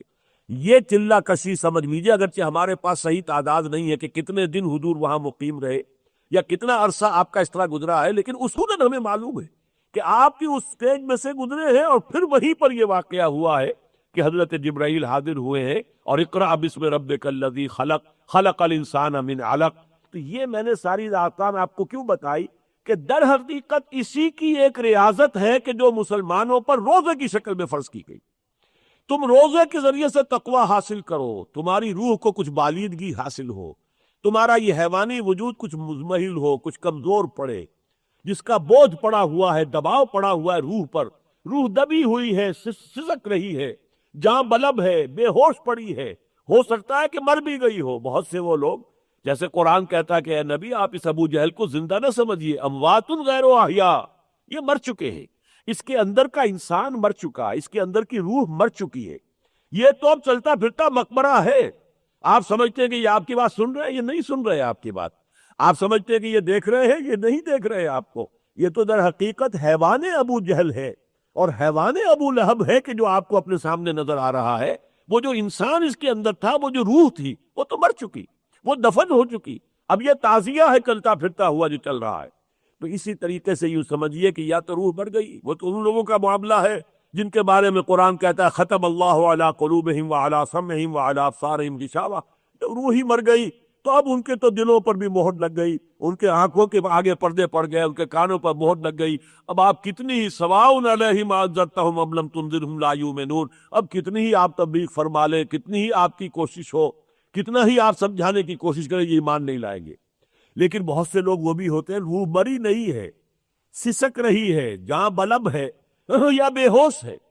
تو یہ روزے کے ذریعے سے ذرا یہ جو بوجھ اس پر ہے، دباؤ ہے حیوانی وجود کا، جسمانی تقاضوں کا، شہوات کا، کھانے پینے کا، لذتوں کا، چٹخاروں کا، اس بوجھ کو ذرا روح کے اوپر سے کم کرو،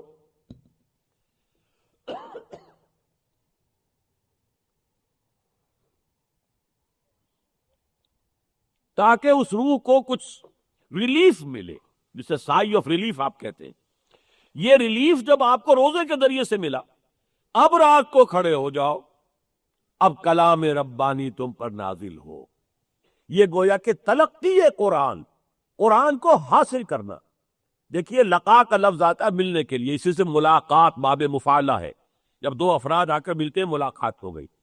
تلقی باب تفاعل ہے، کسی شے کو حاصل کرنا۔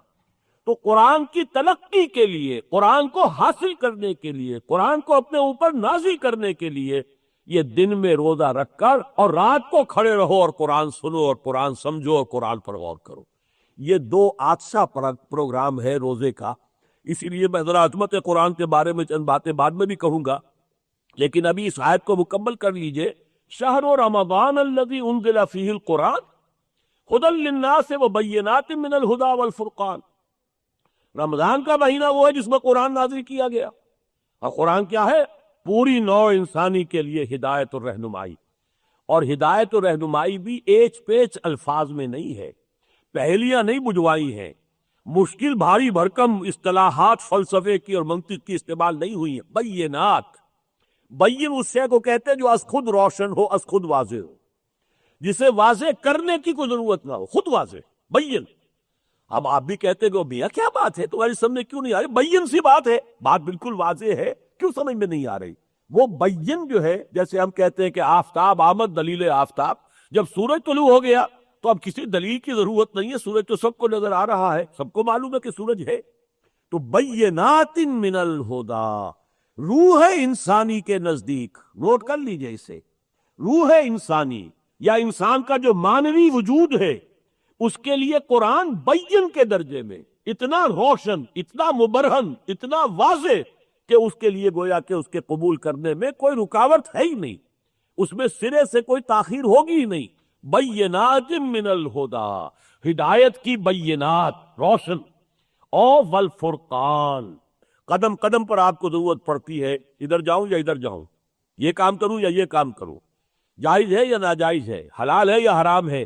اس فرقان، یہ قرآن کا جو ہے، جس کا چونکہ ایک نام کو فرقان بھی ہے، تبارک الذی نزل الفرقان علی عبدہ لیکون للعالمین نذیرا، بڑی بابرکت ہے وہ ذات جس نے اپنے بندے پر، محمد پر صلی اللہ علیہ وسلم، الفرقان نازل فرمایا تاکہ وہ تمام جہان والوں کو خبردار کرنے والے بن جائیں۔ تو وہ جو الفرقان ہے، یہاں بینات من الہدی والفرقان، ہدایت کی بھی بینات اور فرقان کی بھی بینات اس کتاب میں موجود ہے۔ میں اس لیے چاہتا ہوں کہ ذرا یہاں تو یہ دو الفاظ کے اندر اللہ نے اپنے اس کلام کی جو ہے عظمت بیان کی ہے، ذرا جلدی کے ساتھ میں چاہتا ہوں قرآن مجید میں خود اللہ نے اپنے کلام کی جو عظمت بیان کی ہے۔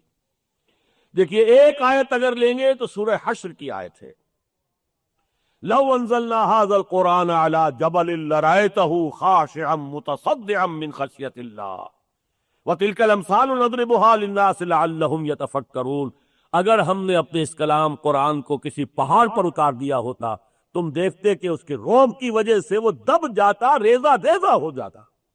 جیسے اللہ تعالیٰ نے اپنی تجلی ڈالی تھی کوہ طور پر، جب حضرت موسیٰ نے درخواست کی تھی، رب ارنی انظر الیک، پروردگار مجھ سے خطاب تو تو فرما رہا ہے، کلام کی لذت سے تو میں شاد کام ہوا ہوں، بار بار ہوا ہوں، اب ذرا مجھے اپنا دیدار بھی کرا دے، رب ارنی انظر الیک، میں تجھے دیکھنا چاہتا ہوں۔ فرمایا لن ترانی، نہیں تم مجھے نہیں دیکھ سکو گے، ولکن انظر الی الجبل فإن استقر مکانہ فسوف ترانی، ذرا پہاڑ کو دیکھو، ہم اپنی ایک تجلی اس پر ڈالیں گے، اگر وہ جھیل جائے تو پھر سوچنا کہ تم بھی ہمارا دیدار برداشت کر سکو گے۔ فلما تجلی ربہ للجبل جعلہ دکا وخر موسیٰ صعقا، اللہ نے تجلی جب ڈالی ہے پہاڑ پر تو موسیٰ پر نہیں آئی براہ راست تجلی، پہاڑ پر آئی ہے۔ موسیٰ بالواسطہ دیکھ رہے ہیں، اور دیکھا انہوں نے کہ پہاڑ جو ہے ریزہ ریزہ ہو گیا، اور حضرت موسیٰ علیہ السلام یہ بالواسطہ مشاہدے کے نتیجے میں بے ہوش ہو کر گر گئے۔ یہ ہے تجلی باری تعالیٰ کی تاثیر، اور یہی قرآن میں سورہ حشر میں فرمایا گیا، یہی اس قرآن کی تاثیر ہے، اس لیے کہ یہ اللہ کا کلام ہے۔ کلام صفت ہوتی ہے متکلم کی، اللہ کا کلام ہے تو یہ قرآن اللہ کی صفت ہے، تو جو اللہ تعالیٰ کی ذات کی تجلی کا اثر ہے اور تاثیر ہے وہی اللہ کے اس کلام کی تاثیر ہے۔ یہ دوسری بات ہے کہ ہمارے دل پتھروں سے بھی زیادہ سخت ہو گئے، یہ سورہ بقرہ میں فرمایا گیا ہے۔ مسلمان جب بگڑتا ہے، مسلمان جب دنیا کا کتا بنتا ہے تو اس کا دل پتھروں سے زیادہ سخت ہوتا ہے۔ یہودیوں کے بارے میں یہی تو کہا گیا، ثم قست قلوبکم فہی کالحجارۃ او اشد قسوۃ، پھر تمہارے دل سخت ہوتے چلے گئے۔ حالانکہ اللہ کے ماننے والے، رسولوں کے ماننے والے، کتابوں کے ماننے والے، شریعت کے ماننے والے، لیکن جب دنیا پرستی آ جاتی ہے، جب شہوت پرستی آتی ہے، جب زر پرستی آتی ہے، تو پھر وہ سب کچھ چیزیں جو ہے ختم ہو جاتی ہے۔ پھر وہ سخت دل، کس نے سخت دل؟ ثم قست قلوبکم فہی کالحجارۃ او اشد قسوۃ وان من الحجارۃ لما يتفجر منه الانہار وان منها لما يشقق فيخرج منه الماء وان منها لما يهبط من خشیۃ اللہ۔ پہاڑوں میں تو ایسے بھی ہیں جو اللہ کے خوف سے گر پڑتے ہیں، پہاڑوں میں تو وہ بھی ہیں شق ہوتے ہیں، چشمہ نکل آتا ہے، لیکن انسانی دل جب سخت آ جائے تو اس سے زیادہ سخت ہے کوئی نہیں۔ آج ہمارے دل کیوں نرم نہیں ہوتے قرآن مجید سے؟ اس لیے کہ وہ سخت ہو چکے ہیں۔ ثم قست قلوبکم، ان دلوں کو نرم کرنے کی ضرورت ہے۔ بہرحال اس وقت میں وہ آیت آپ کو سنا رہا تھا، لو انزلنا هذا القرآن على جبل لرأيته خاشعا متصدعا من خشیۃ اللہ، اس قرآن کو اگر ہم نے کسی پہاڑ پر اتار دیا ہوتا، اس کی عظمت اس سے سمجھو، یہ مثال ہم بیان کر رہے ہیں، تمہیں کچھ اندازہ عظمت قرآن کا ہونا چاہیے کہ وہ پہاڑ دب جاتا اور ریزہ ریزہ ہو جاتا، پھٹ جاتا اللہ کی خشیت سے۔ دوسرے آپ آئیے 2 آیتیں سورہ یونس کی، یہ تو بہت اہم ہے، بہت اہم ہے، بہت اہم۔ یا ایھا الناس قد جاءتکم موعظۃ من ربکم، لوگوں دیکھو تمہارے پاس تمہارے رب کی طرف سے موعظہ، نصیحت آ گئی۔ واعظ اسے کہتے ہیں جس سے دل میں گداز پیدا ہو جائے۔ دیکھیے، ایک ہے آپ عقلی بات کر رہے ہیں، دلائی دے رہے ہیں، منطقی بات کر رہے ہیں، اس کا جو ہے سارا معاملہ دماغ سے متعلق ہوتا ہے۔ ایک بات آپ نے کوئی ایسی کہی جس کے بارے میں فارسی میں کہتے ہیں از دل خیزد بر دل ریزد، دل سے اٹھی دل پر جا لگی، اور یہ جو دل پر جا کر اثر کرتی ہے تو دل میں گداز پیدا ہوتا ہے، نرمی پیدا ہوتی ہے۔ تو جیسا کہ ابھی تذکرہ ہوا انسانوں کے، مسلمانوں کے کہہ رہا ہوں، کافروں کے نہیں کہہ رہا، مسلمانوں کے۔ یہودی بھی مسلمان تھے، امت مسلمہ تھے، اور ان کی شان قرآن مجید میں 2 جگہ بیان ہوئی ہے، یا بنی اسرائیل اذکروا نعمتی التی انعمت علیکم وانی فضلتکم علی العالمین، اے بنی اسرائیل ذرا ہمارے اس انعام کو کا احساس کرو، یاد کرو جو تم پر ہوا ہے، ہم نے تو تمہیں تمام جہان والوں پر فضیلت دی تھی۔ لیکن انہی کا حال وہ ہوا، ثم قست قلوبکم فہی کالحجارۃ او اشد قسوۃ۔ تو یہاں پر یہ ہے کہ جب دل سخت ہو جائے اور مسلمانوں کے دل سخت ہو جائیں تو پھر یہ قرآن ان کے دلوں کو نرم کرنے کا ذریعہ بنتا ہے۔ یا ایھا الناس قد جاءتکم موعظۃ من ربکم وشفاء لما فی الصدور، جب دل نرم ہوگا قرآن دل میں جذب ہوگا۔ جیسے آپ کو معلوم ہے کہ دوا آپ دے رہے ہیں، لیکن ایک شخص جو ہے وہ دوا کھاتا کھاتی الٹی ہو جاتی ہے، جب تک وہ دوا خون میں جذب نہیں ہوگی اس کی تاثیر کیسے ہوگی؟ آپ تو آج کل تو خیر انجیکشن جو ہے وہ اس کے لیے ایک ایجاد ہو گیا، لیکن یہ کہ اگر استفراغ ہو رہا ہے، کہہ آ رہی ہے تو کیسے؟ اسی طریقے سے بڑی چٹیل اور سخت اوپر سے زمین ہو گئی ہے، جیسے کہ چولستان کا علاقہ ہے ریاست بھاولپور میں، اتنی سخت ہے اوپر کہ بارش ہوتی بھی ہے تو بارش جذب ہوتی نہیں، وہیں سے نکل جاتی ہے، کیا فائدہ ہوگا اس کا؟ وہ تو بارش اندر جذب ہو زمین کے تو کوئی روئندگی ہوگی، کوئی گھاس اگے گی، کوئی اور نباتات ہوگی، وہ تو پھسل کے جا رہی ہے۔ لہذا یہ قرآن جب دل نرم ہوتا ہے، سخت ہوا ہے تو قرآن پڑھا اور جیسے چکنے گھڑے کے اوپر پانی پڑا اور نکل گیا، لیکن اگر دل نرم ہو گیا تو قرآن جذب ہو رہا ہے، اور قرآن جذب ہوگا تو اب اس کی تاثیر کیا ہوگی کہ تمہارے دلوں کے اندر سینوں کے جو امراض ہیں ان کی شفا ہو جائے۔ یعنی انجائنا کی بات نہیں ہو رہی ہے، تھرومبوسس کی بات نہیں ہو رہی ہے، یہ کس کی بات ہو رہی ہے؟ یہ بات ہو رہی ہے تکبر کی، حسد کی، حب مال کی، حب دنیا کی، حب شہرت کی، حب جاہ کی۔ یہ ہے اصل امراض نوع انسانی کے، روحانی امراض، قلبی امراض۔ ان کا ازالہ ہوگا قرآن سے، لیکن کب ہوگا؟ جب دل میں داخل ہو۔ دل میں داخل ہونے کے لیے پہلے دل کو نرم کرنا پڑے گا۔ تو قرآن کی تاثیر یہ بھی ہے کہ یا ایھا الناس قد جاءتکم موعظۃ من ربکم، دل کو نرم کرنے والی شے، اور پھر جب وہ جذب ہو جائے گا قلب کے اندر تو قلب کے تمام امراض، حب دنیا، حب مال، حب جاہ، حسد، بغض، یہ ساری جو بھی رذائل ہیں انسانی اخلاقیات کے، ان کو دور کر دے گا، پاک کر دے گا، صاف کر دے گا۔ وَہُدًى وَرَحْمَةٌ لِّلْمُؤْمِنِينَ۔ اب ظاہر بات ہے کہ جب یہ صفائی ہو گئی تب یہ ہدایت بنے گا، اس لیے کہ اگر دل جو ہے اس میں سارا بت خانہ آباد ہے تو قرآن سارا یاد بھی ہے تو اس سے کیا ہوتا ہے؟ قرآن کی تفسیر حفظ کر لیا تو اس سے کیا ہوتا ہے؟ قرآن کی تفسیریں کئی جو ہیں آپ نے اپنے دماغ کے اندر جو ہے محفوظ کر لی تو کیا ہوگا؟ اندر تو صنم خانہ آباد ہے۔ میں جو سر بسنجتا ہوا کبھی تو زمین سے آنے لگی صدا، تیرا دل تو ہے صنم آشنا، تجھے کیا ملے گا نماز میں؟ جب تک کہ وہ دل نرم نہ ہوا، جب تک کہ دل سے وہ امراض نہیں نکلے، اب ہدایت کا کام دے گا وہ، اب در حقیقت تمہارے لیے رہنما بنے گا، ہدی و رحمت للمؤمنین، اور اہل ایمان کے لیے وہ گویا کہ رحمت بنے گا قیامت کے دن۔ آج ہی ابو حدیث بھی پڑھیں گے، یہ قرآن شفاعت بھی کرے گا ہمارے لیے۔ اور اس کے بعد فرمایا قل بفضل اللہ و برحمتہ، اے نبی ان سے کہہ دیجئے یہ اللہ کا بہت بڑا فضل ہے، اس کی بہت بڑی رحمت کا مظہر ہے یہ قرآن جو تمہیں عطا کیا گیا۔ فبذالک فلیفرحوا، تو انہیں چاہیے اس پر خوشیاں منائیں، جشن منائیں کہ اللہ نے اتنی بڑی قیمتی شے ہمیں عطا کر دی ہے۔ یعنی فرح کا لفظ عربی زبان میں، قرآن میں خاص طور پر اچھے سینس میں نہیں آتا، یعنی کسی میں آدمی خوشی سے پھولے نہ سمانا، اترانا، یہ بہرحال ظاہر بات ہے کوئی اچھی بات تو نہیں ہے۔ لا تفرح، یہ قارون سے بھی کہا تھا اس کی قوم نے، لا تفرح، دیکھو اس طرح اتراؤ مت اپنی دولت کے اوپر۔ یہاں قرآن کہتا ہے اگر فرح کرنا ہی ہے تو اس قرآن کی دولت پر فرح کرو۔ فَبِذَالِكَ فَلْيَفْرَحُوا، انہیں خوشیاں اگر منانی ہے، اترانا ہے، فخر کرنا ہے تو قرآن کی دولت پر کریں۔ هُوَ خَيْرٌ مِّمَّا يَجْمَعُونَ، وہ ان تمام چیزوں سے بڑھ کر قیمتی ہے جو یہ جمع کرتے ہیں، تمام دولتیں دنیا کی جو ہے اس کے سامنے ہیچ ہے۔ تو ایک آیت میں نے بتائی آپ کو سورہ حشر کی، 2 آیتیں سورہ یونس، اب آئیے 4 آیتیں، 2 کے بعد 4 ہی آئے گا نا، 4 آیتیں سورہ رحمان کی۔ الرحمن علم القرآن خلق الانسان علمہ البیان، ان آیتوں میں اللہ نے 4 چوٹی کی چیزیں جمع کر دی۔ اللہ کے نام 99 ناموں میں سب سے زیادہ پیارا اور حسین نام الرحمن ہے، اس لیے کہ ہمیں سب سے زیادہ ضرورت کس کی ہے؟ اللہ کی رحمت کی ضرورت۔ حضور نے فرمایا کوئی شخص محض اپنے عمل سے جنت میں داخل نہیں ہو سکے گا جب تک کہ رحمت خدا بندی دستگیری نہ کرے۔ یہ ایسا کیٹیگوریکل ایک سٹیٹمنٹ تھا حضور کا کہ کسی صحابی نے بڑی ہمت و جرأت سے کام دیا، پوچھا حضور آپ بھی؟ جب آپ نے کہا کوئی شخص داخل نہیں ہوگا تو کیا آپ بھی؟ ہاں میں بھی، الا ان یتغمدنی ربی برحمتہ، میں بھی جنت میں داخل نہیں ہو سکوں گا الا یہ کہ اللہ اپنی رحمت سے مجھے ڈھانپ لے۔ تو سب سے اہم نام کون سا ہوا؟ الرحمن، جس کی رحمت ٹھاٹھے مارتے ہوئے سمندر کے مانند ہے۔ غضبان، وہ شخص کہ جو آگ بگولا ہو گیا غصے میں۔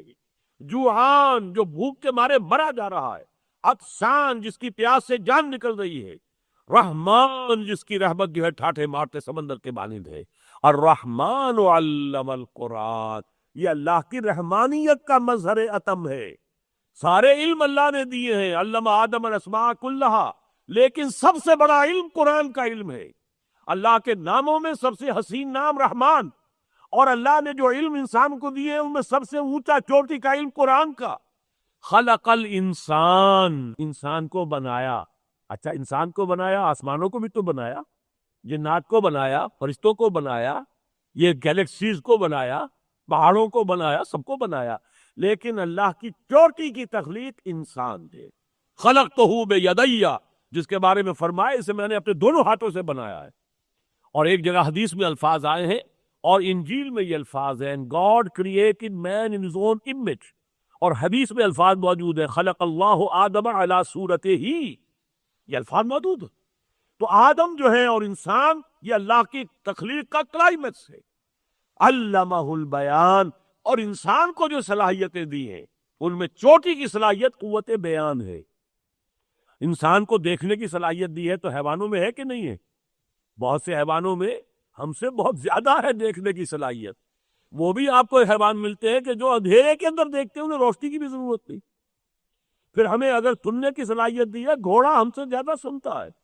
ابھی سوار نے کوئی آواز سنی نہیں ہے اور گھوڑے کے کان کھڑے ہو گئے. اس کے اندر سماعت کی صلاحیت کہیں زیادہ ہے. سونگنے کی صلاحیت حیوانات میں ہم سے بہت زیادہ ہے. ہاں، ہمیں سب سے زیادہ جو شے ممیز کرتی ہے وہ یہ بیان ہے، نطق. اسی لیے حیوان ناطق کہلاتا انسان، حیوان ناطق. یہ قوت بیان جو دی ہے اللہ نے، یہ انسان کی سب سے اونچی چوکی ہے. اب ان چاروں آیتوں کو جوڑیے، اس کا ایک منطقی نتیجہ نکلتا ہے جو حدیث نبی سے ہمارے سامنے آیا. عن عثمان ابن عفان، دیکھیے وہی یہ قافیہ ہے. الرحمن علم القرآن خلق الانسان علمہ البیان. عن عثمان ابن عفان رضی اللہ تعالی عنہ. اور حدیث کیا ہے؟ بخاری شریف کی روایت ہے. حضور نے فرمایا خیرکم من تعلم القرآن وعلمہ، تم میں سے بہترین لوگ وہ ہیں جو قرآن سیکھیں اور سکھائیں. اگر یہ قوت بیان دی ہے، قرآن کو بیان کرنے میں صرف کرو. یہی قوت بیانیہ ہے جس کی بنا پر وکیل بھاری فیس لیتا ہے. جو جتنا زیادہ اچھا آرگو کر سکے، جو جس طریقے سے پریزنٹ کر سکے کیس کو، عدالت کو متاثر کر سکے، ایک ایک پیشی کے لاکھوں لے رہا ہے. اسی طریقے سے یہی قوت بیانیہ ہوتی ہے جنہیں ڈیموگوگس کہتے ہیں. وہ لوگ لیڈر بن جاتے ہیں، سیاستدان بن جاتے ہیں، قوموں کے قسمتوں کے مالک بن جاتے ہیں. ہٹلر بھی ڈیموگوگ تھا، بہت بڑا جو ہے وہ یوں سمجھیے اوریٹر تھا، جس کی وجہ سے وہ اتنا بڑا جو ہے وہ ڈکٹیٹر بن گیا. لیکن یہ در حقیقت اس قوت بیان کا اصل مصرف نہیں. یہ تو یوں سمجھیے کہ یہ توپ ہے تمہارے پاس اور اس سے مکھی مار رہے ہو. یہ دنیا کی لیڈری اور یہ دنیا کے کچھ چند لاکھ روپے حاصل کرنے کے لیے نہیں. یہ قوت بیان، جیسے علامہ اقبال کا ایک بڑا پیارا شعر ہے، اگر یک قطرہ خون داری، اگر مشتے پرے داری، بیا بامن تو آموزم طریق شاہ بازی را. اگر تمہارے جسم میں ایک پرندے سے کہہ رہے، کبوتر سے کہہ رہے، فاختہ سے کہہ رہے، اگر تیرے جسم میں کوئی خون کا قطرہ موجود ہے اور مٹھی بھر پرمی ہے تو آؤ میرے پاس کہ میں تمہیں شاہ بازی کے طریقے سکھاؤں. یہ کیا کہ شکار ہو گئے دوسروں کے، شکار کیوں نہ کرو جا کر. تو یہ ہے طریقے شاہ بازی سیکھو. اگر کسی کو یہ قوت گویائی اللہ نے عطا کی ہے، اس کا اعلیٰ ترین مصرف ہوگا قرآن بیان کرو، قرآن کو عام کرو، وفشو ہو، اسے پھیلاؤ دنیا کے اندر. یہ اس قوت بیان کا سب سے اونچا مصرف ہے. اب آئیے 6 آیتیں، 1 2 4 6. سورہ عبس میں فرمایا کلا انہا تذکرہ فمن شاء ذکرہ فی صحف مکرمۃ مرفوعۃ مطہرۃ بایدی سفرۃ کرام بررہ. اے نبی ان سے کہہ دیجئے یہ قرآن تو تذکرہ ہے، یاد دہانی ہے. اب یہ آدمی کی اپنی مرضی پر ہے وہ اس سے یاد دہانی اخذ کرنا چاہتا یا نہیں. اللہ تعالیٰ زبردستی تمہارے اوپر ہدایت نہیں ٹھوستا. اللہ زبردستی ہدایت دینا جائے تو ظاہر بات ہے کوئی ایک شخص بھی گمراہ نہیں رہے گا. اللہ کو تو اختیار مطلق حاصل ہے. کون ابو جہل رہ سکتا تھا اور کون ابو لہب رہ سکتا تھا؟ اللہ زبردستی ان کے دل میں ہدایت ڈال نہیں. یہ اللہ نے آزمائش کے لیے یہ زندگی بنائی ہے. خلق الموت والحیات لیبلوکم ایکم احسن عملا. تو اب جو چاہے وہ ہدایت اخذ کر دے. کلا انہا تذکرہ فمن شاء ذکرہ. اب بیان ہوا یہ قرآن کی عظمت سمجھ لو. فی صحف مکرمۃ مرفوعۃ مطہرۃ بایدی سفرۃ کرام بررہ. یہ تو ان پاکیزہ صحف صحیفوں میں ہے جو بہت بلند ہیں، انتہائی پاک ہیں، انتہائی معزز ہیں، اور وہ ایسے مخلوق کے ہاتھ میں ہیں بایدی سفرۃ، لکھنے والے جو ہیں، جو اس کا علم رکھنے والے ہیں، کرام بررہ، بہت باعزت فرشتے. جیسا کہ میں نے عرض کیا تھا، اصل قرآن ہمارے پاس جو ہے یہ اصل قرآن نہیں ہے. یہ تو قرآن کی نقول ہے، مصدقہ نقل. جیسے ہائی کورٹ میں ججوں نے کوئی فیصلہ لکھا ہے، وہ فیصلہ تو وہی رہتا ہے. البتہ آپ جاتے ہیں صاحب اتنے پیسے فیس لگے گی، آپ کو مصدقہ نقل مل جائے گی. وہ جو سرٹیفائیڈ کاپی ہے وہ اصل وہ نہیں ہے. تو اصل قرآن تو فی لوح محفوظ ہے، اصل قرآن تو فی کتاب مکنون ہے، اصل قرآن تو انہو فی ام الکتاب لدینا، ہمارے پاس ہے وہ ام الکتاب، اس میں ہے یہ کتاب، یہ قرآن لعلی الحکیم، بہت بلند و بالا ہے. اور وہاں تک تو صرف فرشتوں کی رسائی ہے. بِأَيْدِي سَفَرَةٍ كِرَامٍ بَرَرَةٍ، وہ جو ملائکہ مقربین ہیں صرف وہی چھو سکتے ہیں اس کو. یہ ہے شان اس قرآن کی.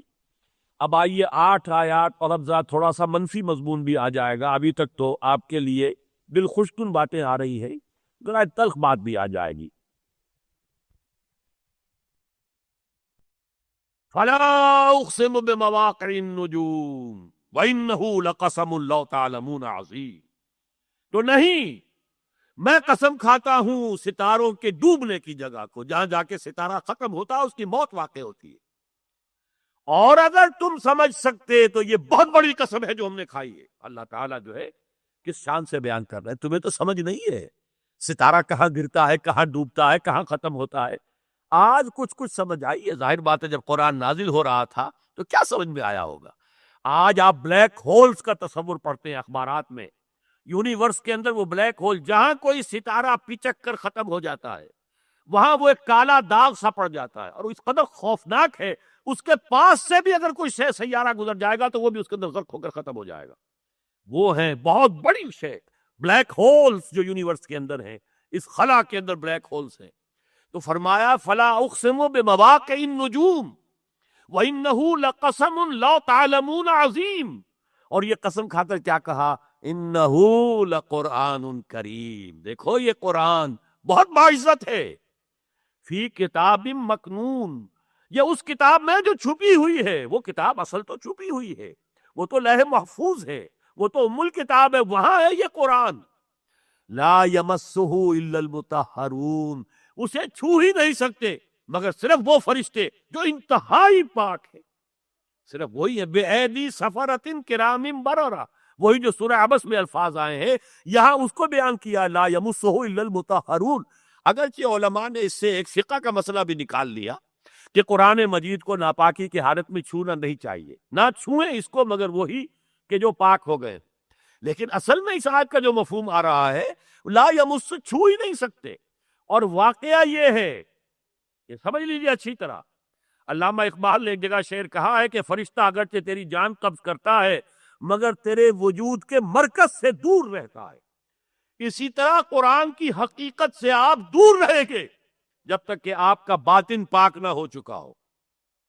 چاہے آپ حافظ ہیں اور فرفر قرآن پڑھتے ہیں، چاہے آپ مفسر ہیں، مدرس ہیں، خوب بیان کرتے ہیں، چاہے آپ نے تفسیر لکھ دی ہے، لیکن اگر اندر ناپاک ہے، آپ کا اندر پاکی نہیں ہوئی ہے تو قرآن کو آپ چھو بھی نہیں سکتے، روح قرآن کے قریب نہیں پھٹک سکتے.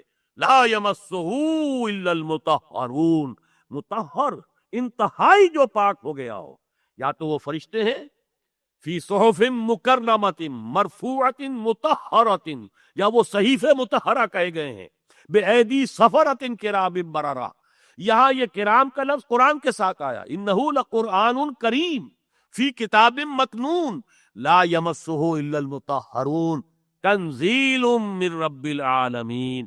اس ام الکتاب سے، اس کتاب مکنون سے، اس لوح محفوظ سے یہ رفتہ رفتہ تھوڑا تھوڑا نجمن نجمن یہ اے محمد آپ پر نازل ہو رہا ہے. اب آیا شکوہ، خوگر ہم سے تھوڑا سا گلا بھی سن لے. افبہذا الحدیث انتم مدہنون، تو لوگوں اس قرآن جیسی شے سے تم سہلنگاری برت رہے ہو، غفلت برت رہے ہو. اس کو سمجھنے کی کوئی مادہ تمہارے اندر نہیں، اس کو پڑھنے کا کوئی شوق تمہارے اندر نہیں رہا، اس کو سمجھنے کے لیے عربی زبان نہیں سیکھ سکتے. انگریزی اتنی پڑھی کہ انگریزوں کو پڑھا دے. میڈیکل پڑھنے کے لیے 20-20 برس کی تعلیم چل رہی ہے.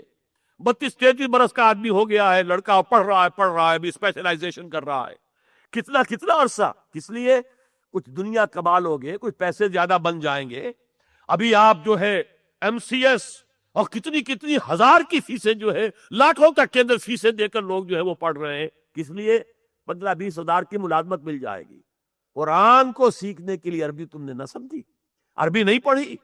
انگریزی جس کے الفابیٹس تم سے جدا، جو 7 سمندر پار کی زبان، وہ تم نے پڑھ لی. اور وہ عربی کہ جس کے حروف وہی ہیں جو تمہاری اپنی زبان کے ہیں، وہ سندھی ہو یا اردو ہو یا فارسی ہو، سب کے حروف تو وہی ہیں، وہی الف با تا ہے، وہ حروف وہی ہیں، وہی داہنے ہاتھ سے لکھے جانے والی بجائے بائیں کے. وہ زبان کے جس کا تمہارا اپنی زبان کا ایک جملہ تم نہیں بول سکتے جس میں لفظ عربی کا نہ آئے. جملہ خود عربی کا لفظ ہے، تمہارا کہاں سے آ گیا لفظ یہ؟ لیکن وہ عربی زبان نہیں سیکھی کہ قرآن اپنی آنکھوں سے پڑھ سکے، اتنی عربی نہیں سیکھی کہ قرآن مجید جو ہے وہ سیدھا آپ کے ذہن اور دل میں اتر جائے. اس لیے کہ جب آپ قرآن پڑھیں اور ترجمہ دیکھیں تو ترجمہ جب آپ پڑھ رہے ہیں قرآن نہیں پڑھ رہے، آپ تو مترجم کو پڑھ رہے ہیں. اپنی آنکھ سے قرآن نہیں پڑھ رہے، آپ مترجم کی آنکھ سے قرآن پڑھ رہے ہیں. اور دوسری بات یہ نوٹ کر لیجئے کہ جب ایک دفعہ آپ نے آیت پڑھی، اب ترجمہ دیکھا، پھر وہاں لگا ہوا نمبر 30، اب دیکھا آپ نے حاشیے میں نمبر 30 کہاں، پھر اس کی کوئی وضاحت پڑھی، قرآن کا تسلسل ٹوٹ گیا. قرآن کی تاثیر اب نہیں آئے گی. قرآن کی تاثیر جب آتی ہے جب براہ راست آپ کے اوپر، آپ کے ذہن اور قلب پر قرآن نازل ہو رہا ہو، ترجمے کا بیریئر درمیان میں نہ ہو، یہ پردہ آپ کے اور قرآن کے درمیان حائل نہ ہو تو پردہ ہے. اور کوئی ترجمہ جو ہے قرآن کا قائم مقام نہیں بن سکتا. یہی وجہ ہے کہ ہمارے علماء کا فیصلہ رہا ہے، آج تک اس پر قائم ہے، کہ مجرد ترجمہ کبھی شائع نہیں کیا جانا چاہیے، متن کے ساتھ ترجمہ ہو. اس لیے کہ قرآن عربی زبان میں ہے، قرآن تو متن ہے، اس کا ترجمہ قرآن نہیں ہے. کسی نے کوئی غلطی کی ہو، کسی نے اپنی ذہن کے مطابق تو بہترین کوشش کی ہے، لیکن یہ کہ قرآن مجید اس کا قائم مقام نہیں بن سکتا ترجمہ. تو بِهَذَا الْحَدِيثِ أَنْتُمْ مُدْهِنُونَ، یہ مداہنت تم کر رہے ہو، یہ سستی، یہ سہل انگاری، یہ بے اعتنائی، یہ لاپرواہی اس کتاب سے جس کی شان کیا ہے؟ فَلَا أُقْسِمُ بِمَوَاقِعِ النُّجُومِ وَإِنَّهُ لَقَسَمٌ لَوْ تَعْلَمُونَ عَظِيمٌ إِنَّهُ لَقُرْآنٌ كَرِيمٌ فِي كِتَابٍ مَّكْنُونٍ لَا يَمَسُّهُ إِلَّا الْمُطَهَّرُونَ تَنزِيلٌ مِّن رَّبِّ الْعَالَمِينَ أَفَبِهَذَا الْحَدِيثِ أَنْتُمْ مُدْهِنُونَ وَتَجْعَلُونَ رِزْقَكُمْ أَنَّكُمْ تُكَذِّبُونَ. سخت ترین آیت اب آ گئی. تم نے اپنا نصیب یہ ٹھہرایا ہے کہ قرآن کو جھٹلا رہے ہو.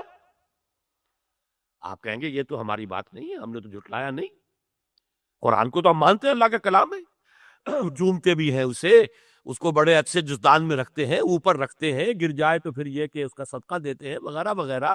ہم نے جھٹلایا تو نہیں، لیکن اصل میں ایک جھٹلانا ہے زبان سے، تکذیب قولی، ایک جھٹلانا ہے تکذیب فعلی یا تکذیب حالی. اگر آپ اسے پڑھتے نہیں، سمجھتے نہیں، اس پر عمل نہیں کرتے، اسے اپنا امام نہیں بنایا تو جھٹلا رہے ہیں آپ اس کو. اور یہ بھی کہیں آپ یہ کہہ دیں یہ اپنی طرف سے اتنی سخت بات کہہ رہا ہے. قرآن مجید سے دلیل دیتا ہوں، سورہ جمعہ کی آیت تو یاد ہوگی، مثل الذین حملوا التوراۃ ثم لم يحملوها کمثل الحمار يحمل اسفارا.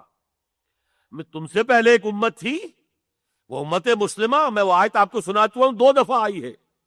سورہ بقرہ کے 6 رکوع کی پہلی آیت بھی وہی ہے اور 15ویں رکوع کی پہلی آیت بھی وہی ہے، ایگزیکٹلی وہی.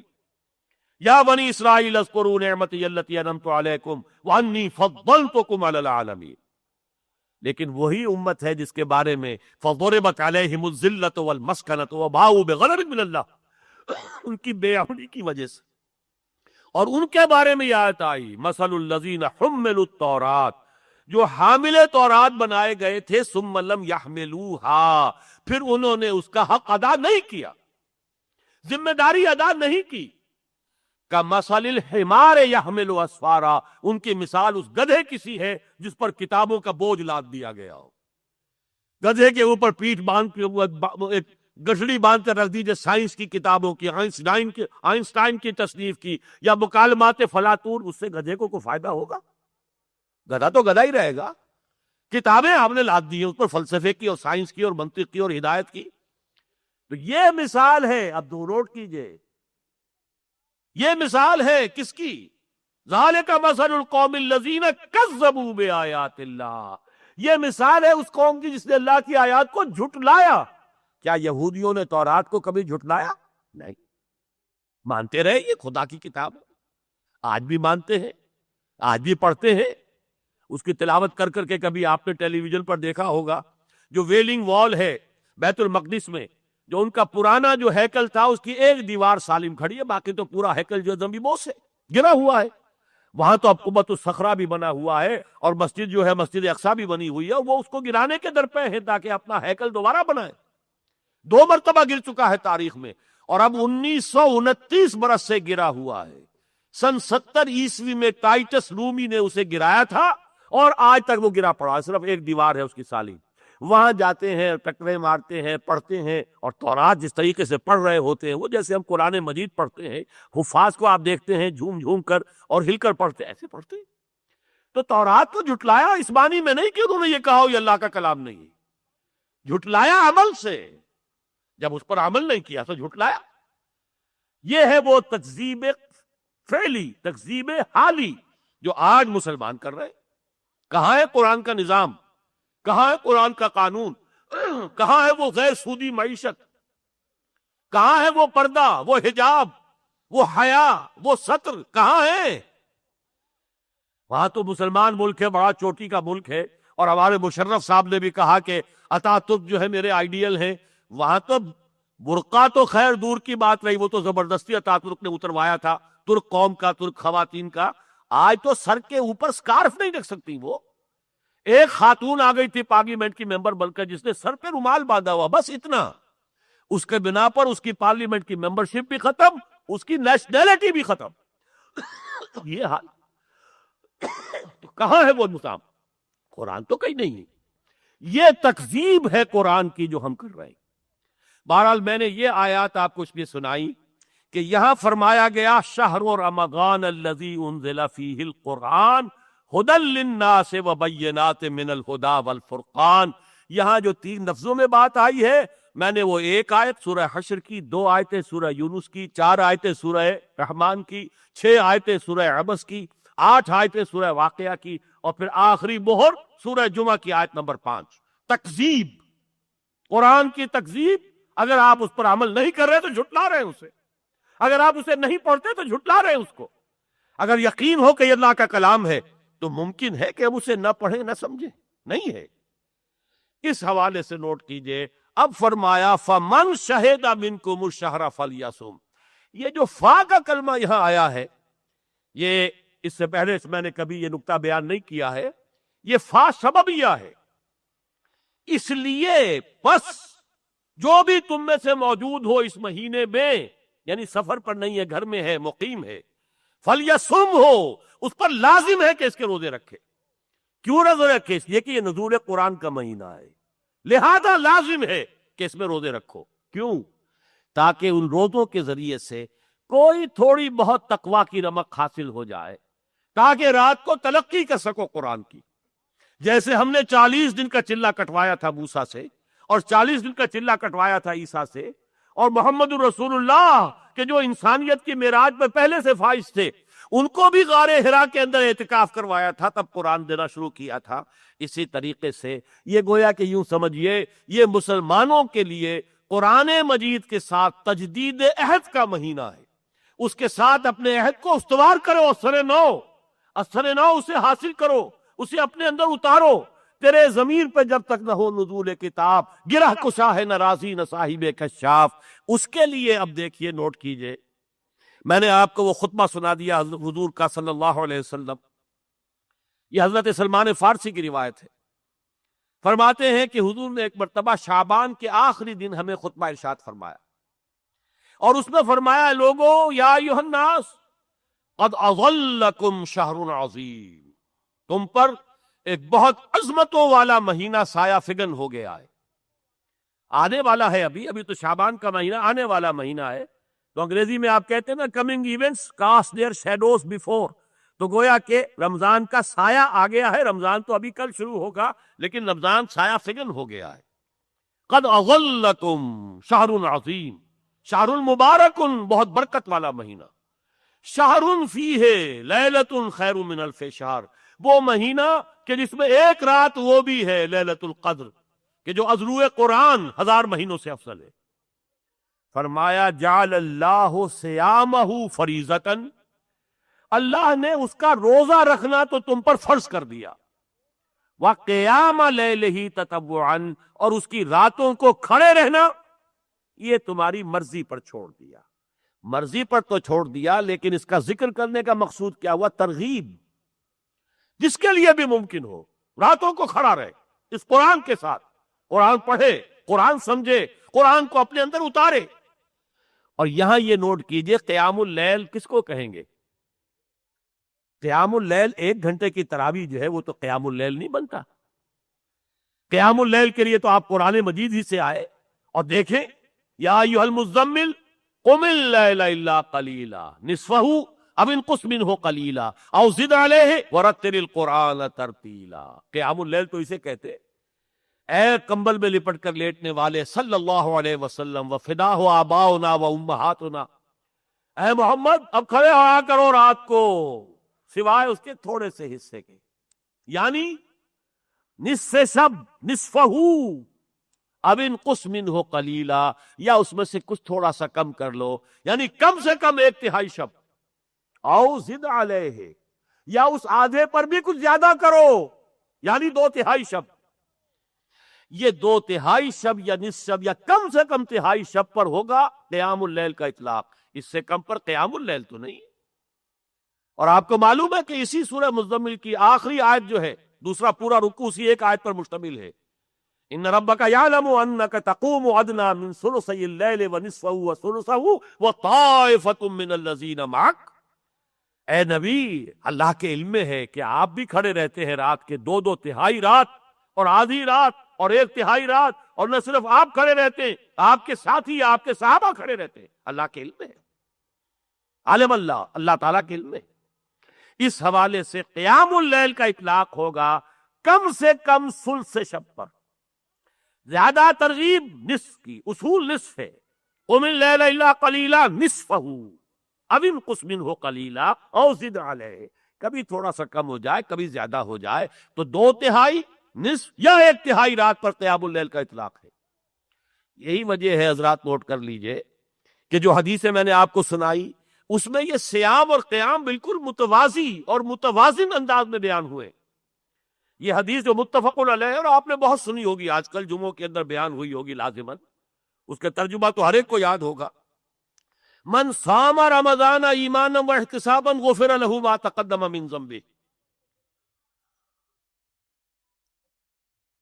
جس نے روزہ رکھا رمضان مبارک میں ایمان اور احتساب کے ساتھ، یعنی اللہ پر ایمان بھی ہو اور اللہ سے اجر کی امید بھی ہو، اس کے پچھلے تمام گناہ معاف ہو جاتے ہیں. پھر فرمایا ومن قام رمضان ایمانا واحتسابا غفر له ما تقدم من ذنبه. جو کھڑا رہا رمضان مبارک کے دوران، یعنی اس کی راتوں میں ایمان اور احتساب کے ساتھ، اس کے بھی تمام گناہ معاف ہو جاتی ہیں. تیسرا فرمایا ومن قام لیلۃ القدر ایمانا واحتسابا غفر له ما تقدم من ذنبه. اور جس خوش نصیب کو لیلۃ القدر مل گئی اور وہ اس میں کھڑا رہا رات کو، اس کے بھی پچھلے تمام گناہ معاف ہو گئے.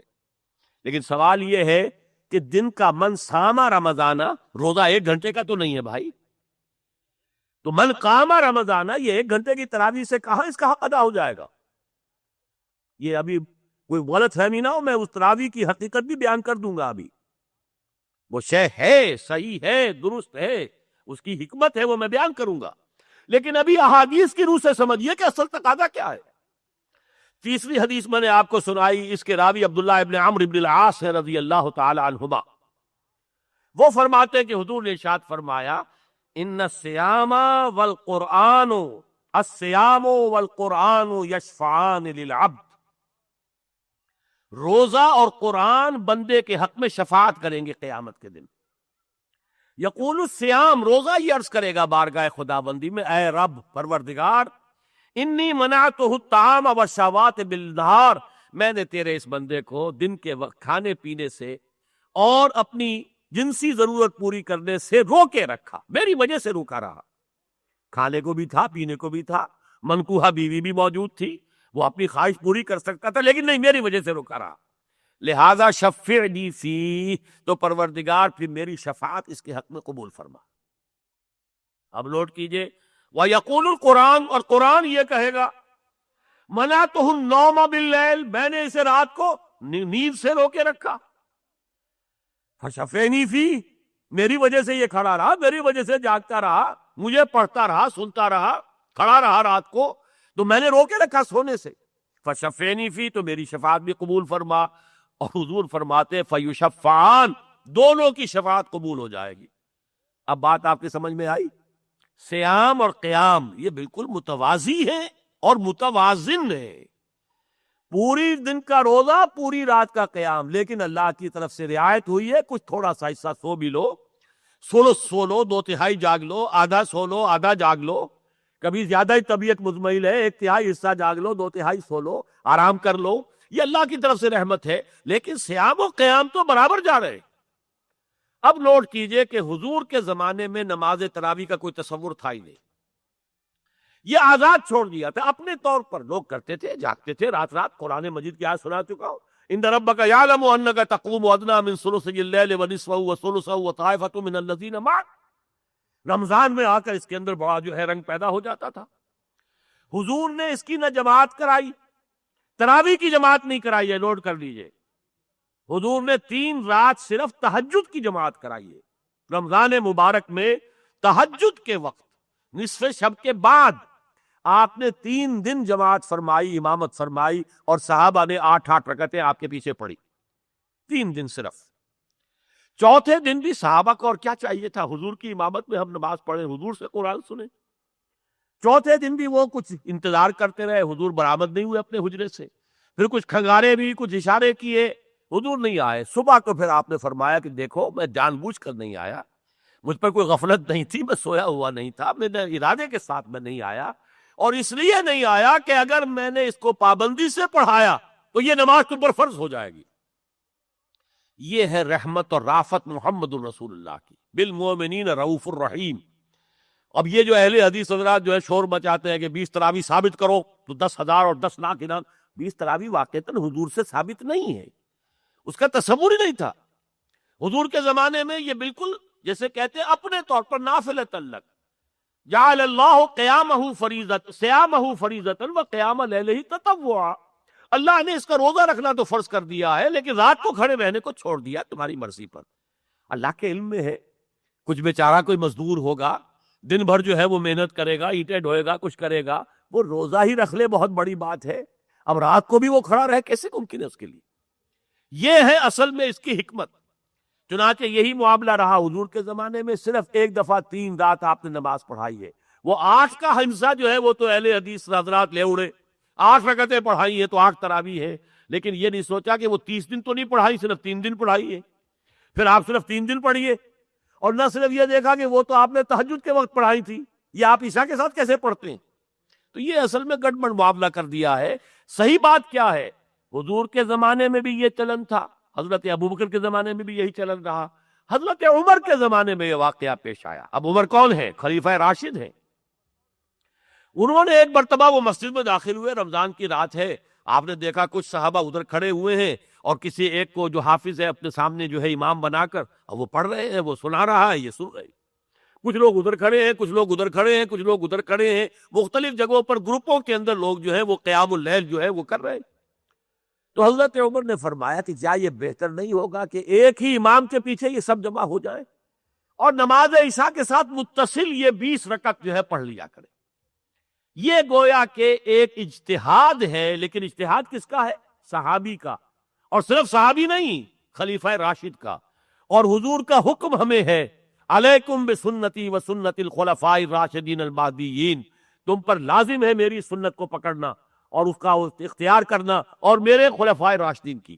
یہ ہے جس کی وجہ سے فقہائے کرام نے، ائمہ اربعہ نے اس نماز تراویح کو حضرت عمر کے اس اجتہاد کی بنا پر، اگرچہ حضرت عمر نے اسے بدعت کا لفظ کہا، نعم و بدعت ہذہ، یہ ایک اچھی بدعت ہے جو ہم نے شروع کی ہے. اب سب لوگ کھڑے ہو کر سن رہے ہیں، سب لوگ جو ہے 20 رکعت پڑھ رہے ہیں، تو وہ غریب بیچارہ مزدور بھی جو 8 گھنٹے جس نے محنت کی تھی وہ بھی 1 گھنٹہ تو نکال سکتا ہے. وہ اس وقت تو یہ اس کو عربی میں کہتے ہیں ما لا یدرک کلہ لا یترک کلہ. اگر کوئی شے انسان پوری حاصل نہ کر سکے تو پوری کی پوری چھوڑ بھی نہیں دینی چاہیے، جس درجے میں بھی ہو سکے. تو یہ در حقیقت جو اجتہاد عمر فاروق ہے رضی اللہ تعالی عنہ، یہ امت کے لیے، اس کی بہتری کے لیے کہ ہر شخص کچھ نہ کچھ تو اس سے فیض یاب ہو ہی جائے. لیکن اس سے اگر آپ یہ سمجھتے ہیں کہ جو اصل حکمت ہے صوم رمضان اور قیام رمضان کی وہ پوری ہو گئی، تو یہ بہت بڑا مغالطہ ہے، بہت بڑا مغالطہ ہے، بہت بڑا مغالطہ. میں نے تو احادیث آپ کے سامنے رکھ دی. سیام اور قیام قرآن مجید کی سورہ مزمل کی آیات سے سمجھ لیجئے، کم سے کم کتنا قیام ہوگا تو قیام کہلائے گا۔ یہ ہے وہ بات جس کے لیے ہم نے دورہ ترجمہ قرآن شروع کیا، اور اس کے لیے بھی میرے پاس ایک نظیر موجود تھی۔ شیخ الحدیث مولانا محمد زکریہ رحمۃ اللہ علیہ، ان کی جو خانقاہ تھی سہارنپور میں، وہاں وہ یہ کرتے تھے کہ پوری رات جاگتے تھے، 2 رکعت تراویح پڑھ لی، اس کے بعد آدھے گھنٹے کا وقفہ دے دیا، جاؤ بھائی اپنے طور پر کوئی ذکر کرو، اذکار کرو، قرآن پڑھو، تلاوت کرو، جو چاہو کرو۔ پھر جمع ہو گئے، پھر 2 رکعت پڑھ لی۔ اس طرح وہ گویا کہ وہ تقریباً رات کا بڑا حصہ وہ قیام اللیل میں قرآن کے ساتھ بسر کرتے تھے۔ ہم نے صرف یہ کیا کہ بھائی 4 رکعت تراویح میں جو کچھ پڑھا جانا ہے، پہلے اس کا ترجمہ بیان کرے کوئی شخص، اس کا آیات کا ربط بیان کر دے۔ ایسوسیشن کے ساتھ دماغ میں چیزیں رہتی ہیں نا، فلاں کے ساتھ فلاں کا کیا تعلق ہے، کیا ربط ہے، اور اس میں کسی شے کی ضرورت ہے تو وضاحت تھوڑی سی کر دے۔ یوں سمجھیے کہ یہ 4 رکوعوں کے لیے آدھا گھنٹہ پونا گھنٹہ لگا لیجئے، گھنٹہ لگا لے، میں گھنٹہ بھی لگاتا رہا ہوں۔ اس کے بعد کھڑے ہو جائیں۔ اب جب وہ پڑھے گا حافظ، تو آپ نے ابھی ان آیتوں کا ترجمہ سنا ہے، تفسیر سنی ہے، تو کچھ نہ کچھ تو آپ کے ذہن میں اترے گا نا، کچھ نہ کچھ تو آپ کے دل پر نزول ہوگا۔ تیرے ضمیر پہ جب تک نہ ہو نزول کتاب، گرا کو شاہ نہ راضی نہ صاحب کشاف، کچھ نہ کچھ تو اترے گا نا، کچھ نہ کچھ تو فائدہ ہوگا۔ اس کے بعد پھر بیٹھ جائیے۔ اب اس کے بعد اور آدھا گھنٹہ پونا گھنٹہ لگائیں، اور اگلے 4 رکوع جو ہم نے سننے ہیں وہ پڑھ لیجئے، پھر کھڑے ہو جائیے۔ اس طرح یہ کہ تراویح اور عشاء، اور یہ بیان القرآن میں نے اس کا نام رکھا ہے، وہ بیان علمہ البیان۔ اور جو میں نے کہا تھا کہ اسی بیان کے لیے وہ حدیث صاحب نے رکھی ہے کہ حضور نے فرمایا خیرکم من تعلم القرآن وعلمہ، تو یہ بیان القرآن ہے۔ جو حضرت تھانوی رحمۃ اللہ علیہ کی تفسیر کا جو عنوان ہے بیان القرآن ہے، قرآن کا بیان، قرآن کی تبیین، قرآن کی وضاحت۔ تو یہ بیان القرآن جو ہے، ترجمہ القرآن، دورہ ترجمہ قرآن تراویح کے ساتھ 5 گھنٹے 5.5 گھنٹے، ویسے میرے بیان میں جہاں کئی طوالت ہوتی رہی ہے 6 گھنٹے 6.5 گھنٹے بھی لگے، ٹھیک ہے، آدھی شب تو ہو گئی نا، کم سے کم یہ کہ آدھی سے بھی شاید کچھ اگر تو لیں گے آپ جو غروب آفتاب سے اور طلوع فجر تک، تب تو آدھی بنی، ورنہ یہ ہے کہ اگر عشاء کے بعد سے لیں گے تو آدھی سے بھی اللہ کے فضل سے کچھ نہ کچھ بڑھ ہی جاتا ہے معاملہ۔ بھاگ دوڑ کر اکثر و بیشتر جب لاہور میں یہ دورہ ترجمہ قرآن میں کرتا رہا تو عشاء ذرا ہم تھوڑی سی تاخیر سے پڑھتے تھے، اور اس کے بعد پھر یہ کہ اکثر لوگ جو ہے، کیونکہ گرمیوں کا زمانہ تھا، راتیں چھوٹی ہوتی تھی، بڑی بھاگ دوڑ کر کے تو وہ جو ہے اپنی سیری کرتے تھے، یہ صورتحال ہوتی تھی۔ تقریباً سمجھیے کہ وہ جو قیام اللیل کا حکم ہے اس پر عمل ہو گیا۔ یہ ہے رمضان مبارک کا جو 2 عطشہ پروگرام ہے۔ ایک تو سب کو معلوم ہے روزہ رکھنا، لیکن قیام اللیل ہمارے ذہنوں سے نکل گیا، اور اس میں جو بھی حضرت عمر نے کیا تھا بس وہی تراویح ہمیں یاد رہ گئی۔ اور یہاں کا معاملہ تو میں عجیب دیکھ رہا ہوں، 5 روز میں تراویح ختم اور 6 میں تراویح ختم، اور فارغ ہو گئے گویا کہ بس جلدی سے۔ اور یہ کہ پھر دیکھتے ہیں لوگ کہاں سب سے زیادہ تیز رفتار جو حافظ کہاں ہے، جو تھوڑے سے تھوڑے وقت کے اندر جو ہے وہ فرنٹیئر میل کی سپیڈ کے ساتھ پڑھتا جو گزر جائے، نہ پڑھنے والے کو پتا کہ میں نے کیا پڑھا، نہ سننے والوں کو پتا کہ ہم نے کیا سنا۔ یہ در حقیقت یہ تو رہ گئی رسم ازاں روح بلالی نہ رہی، فلسفہ رہ گیا تلقین غزالی نہ رہی۔ یہ تو در حقیقت ہماری شکلیں رہ گئی ہیں، روح ختم ہو گئی۔ تمام چیزوں کی صرف ہم نے فارم جو ہے وہ برقرار رکھی ہے، ان کی اسپرٹ اور ان کی اصل روح جو ہے وہ ختم ہو چکی۔ تو صوم رمضان اور قیام رمضان، اس کے لیے ہم نے جو بھی نظام بنایا ہے، جیسا کہ آپ کو بتایا گیا، یہاں پر بھی ہوگا، اسی جگہ پر ہوگا۔ اور یہ جو اس جگہ کے جو مالک ہیں احسان صاحب، ان کا یوں سمجھیے کہ ہم پر بھی احسان ہے اور آپ سب لوگوں پر بھی۔ انہوں نے یہ پورا انتظام پورے ماہ رمضان کے لیے بالکل فری، کوئی اس کے چارجز وہ نہیں لیں گے، بجلی کا خرچہ خود دیں گے، سارا انتظام خود کریں گے۔ اللہ تعالیٰ انہیں اجر و ثواب عطا فرمائے۔ میں بھی ان کا شکریہ ادا کرتا ہوں اس تعاون پر۔ تعاونوا علی البر والتقوی ولا تعاونوا علی الاثم والعدوان، نیکی کے کاموں میں تعاون ہونا چاہیے۔ تو بہرحال اللہ تعالیٰ انہیں اس کا اجر عطا فرمائے، اور اس کی اللہ تعالیٰ جو ہے شرف قبول عطا فرمائے ان کے اس ایثار کو۔ خرچ بھی ہوگا، یہ شامیانے بھی ہوں گے، آخر دسمبر کی راتیں ہیں تو ان کے اندر ظاہر بات ہے کوئی ٹھنڈ کا بھی امکان ہے، یہ سارا انتظام کرنا پڑے گا۔ تو یہاں آپ اس میں زیادہ سے زیادہ تعداد میں شریک ہوں۔ اس ساری گفتگو کا حاصل یہ، اگر یہ بھی نتیجہ نکلا، یہ سب سن کر بھی اگر تس سے مس نہ ہوئے، فَبِأَيِّ حَدِيثٍ بَعْدَهُ يُؤْمِنُونَ جو کہا گیا ہے، جو سورہ مرسلات ختم ہوتی ہے، تو پھر کس بات پر یہ ایمان لائیں گے؟ یہ کتاب قرآن احسن الحدیث ہم نے نازل کر دی، اگر اس کو بھی نہیں مانا تو پھر کس کو مانیں گے؟ اگر میرے آج کے بیان کے بعد بھی آپ کے اندر وہ جذبہ نہ جاگا، وہ آپ کے اندر، یہ بھی ہو سکتا ہے آپ چھٹی لے لیجئے، جو بھی سرکاری ملازم ہے 1 مہینے کی چھٹی ہوتی ہے ان کی، چھٹی لے لیں، اور یہ کہ دن میں بھی قرآن پڑھتے رہے، جو رات کو یہاں پڑھے دن میں بھی دوبارہ پڑھے، سے بارہ پڑھے، تاکہ قرآن آپ کے اندر اترے۔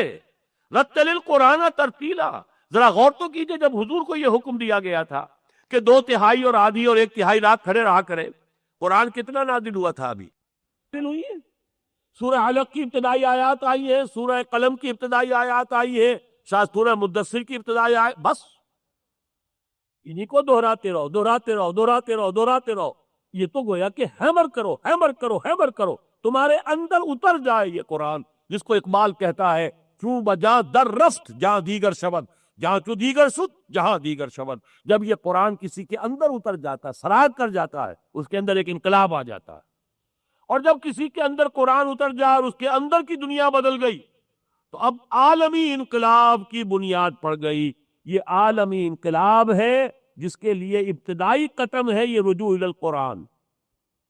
آپ اس دور قرآن میں شریک ہو، پھر کتنے یہاں سے نکلتے ہیں باہمت لوگ جو 1 سال نکال لیتے اس کام کے لیے، عربی سیکھیں گے، قرآن پڑھیں گے، اس کے متعلقہ علوم کو بھی کچھ سمجھیں گے، تاکہ پھر اسی کام میں لگ جائیں۔ حضور نے فرمایا خیرکم من تعلم القرآن وعلمہ، تم میں سے بہترین لوگ وہ ہیں جو قرآن سیکھیں اور سکھائیں۔ تو کیوں نہ میں وہ کردار اختیار کروں، کیوں نہ وہ کیریئر اختیار کروں جسے حضور سند دے رہے ہیں، خیرکم، تم میں سے بہترین لوگ وہ ہیں۔ سیکھو گے تو سکھاؤ گے نا، سمجھو گے تو سمجھاؤ گے۔ تم نے نہ معلوم کیا کچھ سیکھنے کے لیے کتنا وقت لگایا ہے، قرآن سیکھنے کے لیے زندگی کا 1 سال نکالو، عربی کی بنیادی گرامر سیکھو، تاکہ قرآن پڑھو تو قرآن تمہارے ضمیر پر نازل ہو، اترے۔ لیکن یہ بھی پہلا قدم ہے۔ قرآن جب تم پر اترا اور تمہارے ذہن اور قلب کے اندر اترا، تو اب تم پر لازم ہو گیا قرآن پر عمل اور قرآن کو قائم کرنے کی جد و جہد۔ اگر یہ نہیں تو کچھ نہیں، اگر یہ نہیں تو بابا پھر سب کہانیاں ہیں۔ قرآن مجید میں اسی سورہ مائدہ میں جس کی وہ آیت آپ کو سنائی گئی ہے، وَمَن لَّمْ يَحْكُم بِمَا أَنزَلَ اللَّهُ فَأُولَٰئِكَ هُمُ الْكَافِرُونَ وَمَن لَّمْ يَحْكُم بِمَا أَنزَلَ اللَّهُ فَأُولَٰئِكَ هُمُ الْفَاسِقُونَ وَمَن لَّمْ يَحْكُم بِمَا أَنزَلَ اللَّهُ فَأُولَٰئِكَ هُمُ الظَّالِمُونَ۔ اسی میں اہل کتاب سے کہا گیا ہے، اے نبی ان سے کہہ دیجئے قُلْ يَا أَهْلَ الْكِتَابِ لَسْتُمْ عَلَىٰ شَيْءٍ حَتَّىٰ تُقِیمُوا التَّوْرَاةَ وَالْإِنجِیلَ وَمَا أُنزِلَ إِلَیکُم مِّن رَّبِّکُم۔ اے کتاب والو، اے یہودیو، اے نصرانیو، تمہاری کوئی حقیقت نہیں ہے، ہماری نگاہوں میں تمہارا کوئی مقام نہیں ہے، تم ہم سے ہم کلام ہونے کا منہ نہیں رکھتے جب تک کہ تم قائم نہیں کرتے تورات کو اور انجیل کو اور جو کچھ بھی نازل کیا گیا ہے تم پر تمہارے رب کی طرف سے۔ تم مانتے ہو اسے اللہ کا کلام تو قائم کرو نا، مانتے ہو یہ شریعت اللہ کی ہے تو اسے نافذ کرو نا۔ اگر تم نہیں کرتے تو پھر ہم سے دعائیں مت کرو، تمہاری دعائیں تمہارے منہ پر دے کر مارے گی۔ یہی اب آپ سنیے، یہاں کتاب کی بجائے لفظ قرآن لکھ لیجئے، قُلْ يَا أَهْلَ الْقُرْآنِ لَسْتُمْ عَلَىٰ شَيْءٍ حَتَّىٰ تُقِیمُوا الْقُرْآنَ وَمَا أُنزِلَ إِلَیکُم مِّن رَّبِّکُم۔ اے نبی کہہ دیجئے، اے قرآن والو، اور یہ خطاب حضور نے ہمیں دیا ہے، نوٹ کر دیجئے۔ حضور کی ایک حدیث میرا جو کتاب کا ہے، مسلمانوں پر قرآن مجید کے حقوق، کہ قرآن کا یہ حق ہے ہم میں سے ہر شخص پر جتنا بھی اس کے لیے ممکن ہے، ایک تو اس کی تعظیم، اس کی عظمت جو ہے دل کے اندر بیٹھ جائے، ایک اس کو پڑھے جیسے کہ پڑھنے کا حق ہے، ایک اسے سمجھے جیسے کہ سمجھنے کا حق ہے، ایک اس پر عمل کرے جیسے کہ عمل کرنے کا حق ہے، اور پھر یہ کہ اسے دنیا میں عام کرے اور پھیلائے۔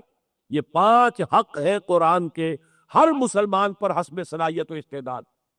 وہاں میں نے آخر میں یہ حدیث کوٹ کی ہے، اس میں حضور نے فرمایا، یا اہل القرآن، اے قرآن والو، لا تتوسدوا القرآن، قرآن کو اپنا تکیہ نہ بنا لینا۔ تکیہ پیٹھ کے پیچھے ہوتا ہے، کہیں تو پیٹھ کے پیچھے پھینک دو قرآن کو، اور یہ لفظ قرآن میں آیا یہود کے لیے، نبذ فریق من الذین اوتوا الکتاب کتاب اللہ وراء ظہورہم، جن لوگوں کو کتاب دی گئی تھی ان میں سے کچھ لوگوں نے اللہ کی کتاب کو اپنے پیٹھوں کے پیچھے پھینک دیا۔ اور یا یہ ہوتا ہے کہ تکیے پر سہارا لیا جاتا ہے، تو ذہنی سہارا نہ بنا لینا کہ ہم اہل القرآن ہیں، اللہ کی کتاب ہمارے پاس ہے، بڑی فضیلت ہمیں حاصل ہے۔ قرآن کی وعظ سنا چکا ہوں، گدھے کسی ہے وہ فضیلت، جو قرآن سمجھے نہ، پڑھے نہ، عمل نہ کرے، اس کا مقام تو اس گدھے کا ہے، یحملو اسفارا، جو کتابوں کا بوجھ اپنے پیٹھ پر لیے ہوئے۔ تو اس اعتبار سے حضور نے فرمایا یا اہل القرآن لا تتوسد القرآن، قرآن کو اپنا جو ہے وہ تکیہ نہ بنا لینا، بلکہ وَاتْلُوهُ حَقَّ تِلَاوَتِهِ فِي آنَاءِ اللَّيْلِ وَالنَّهَارِ، ایک تو تلاوت کیا کرو اس کی جیسا کہ اس کی تلاوت کا حق ہے، رات کے اوقات میں بھی، دن کے اوقات میں۔ وَافْشُوهُ، اسے عام کرو، پھیلاؤ۔ اور اس میں یہاں تک ایک دوسری حدیث میں آیا بلغوا عنی ولو آیۃ، پہنچاؤ میری جانب سے کیا ایک ہی آیت، میرا کوئی امتی بھی اس عمل سے بالکل بری نہ ہو، اس سے بالکل محروم نہ رہ جائے، ہر ایک کام کرے، جتنا قرآن سیکھا سکھاؤ، جتنا پڑھا پڑھاؤ، جتنا سمجھایا سمجھاؤ، اس طریقے سے یہ ایک تحریک کی شکل ہو جائے، دعوت رجوع القرآن، تحریک رجوع القرآن۔ تو فرمایا لا تتوسد القرآن واتلوه حق تلاوتہ فی آناء اللیل والنہار وافشوہ وتغنوہ، اس کے دونوں معنی ہے کہ اس کو اچھی خوش الحانی کے ساتھ پڑھا کرو، اور یہ بھی ہے کہ یہ سمجھو کہ تم غنی ہو گئے ہو، تمہارے پاس بہت بڑی دولت ہے جو قرآن مجید اللہ نے تمہیں دیا ہے۔ وَتَدَبَّرُوا فِيهِ لَعَلَّكُمْ تُفْلِحُونَ، اور اس میں تدبر کرو، غور و فکر کرو، بقول اقبال قرآن میں ہو غوطہ ہے مرد مسلمان۔ تو وہ اہل القرآن جو ہے، جو حضور نے ہمیں خطاب دیا اپنی امت کو، تو اس آیت کو اس حوالے سے پڑھیے یا اہل القرآن لستم علی شیء حتی تقیموا القرآن وما انزل الیکم من ربکم، تمہاری کوئی حیثیت نہیں ہے۔ دیکھیے وہ جو شاعر نے کہا ہے آج کیوں ذلیل کے کل تک نہ تھی پسند، گستاخی فرشتہ ہماری جناب نے، آج کیوں ذلیل ہو گئے؟ رحمتیں ہیں تیری اغیار کے کاشانوں پر، برق گرتی ہے تو بیچارے مسلمانوں پر کیوں؟ یہ ضربت علیہم الذلۃ والمسکنہ ہم پر کیوں ہے؟ آج پوری دنیا میں آپ سوچئے 150 کروڑ مسلمان ہیں، عزت نام کی کوئی شے کسی مسلمان ملک کے لیے نہیں ہے۔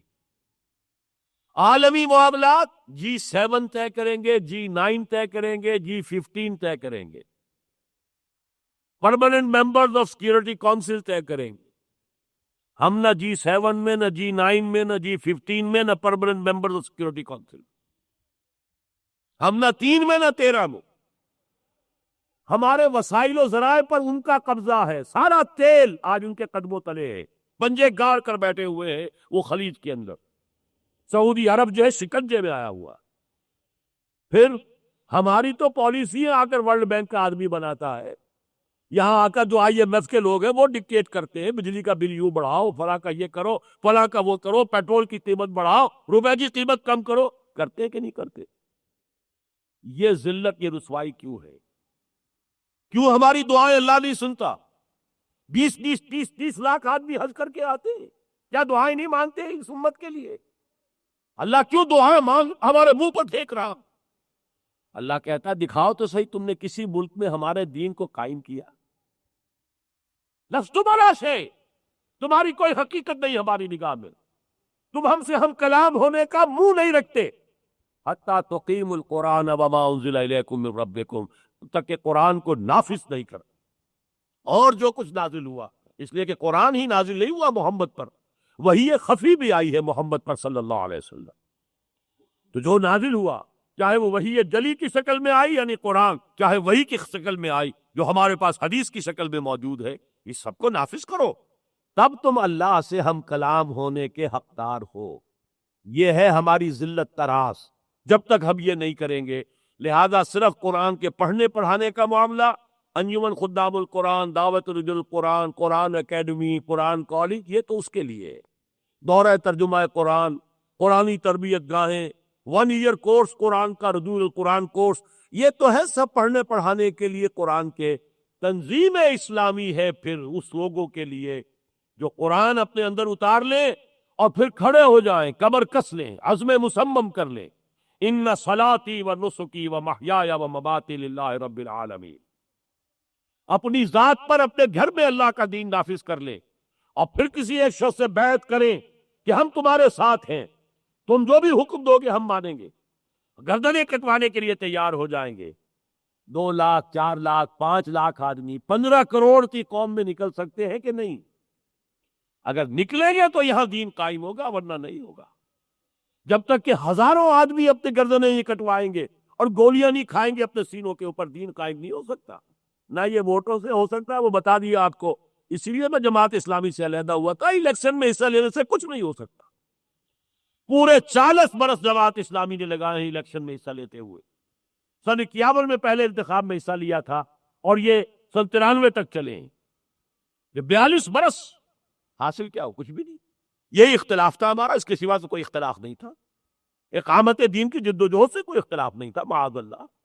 وہ تو اللہ کی طرف سے فرض ہے، اقیموا الدین ولا تتفرقوا فیہ۔ لیکن یہ ہے کہ اس کے لیے کم سے کم 2-4 لاکھ آدمی تو ایسے ہوں جو سر سے کفن باندھ لے۔ لیکن وہ لوگ کون ہوں؟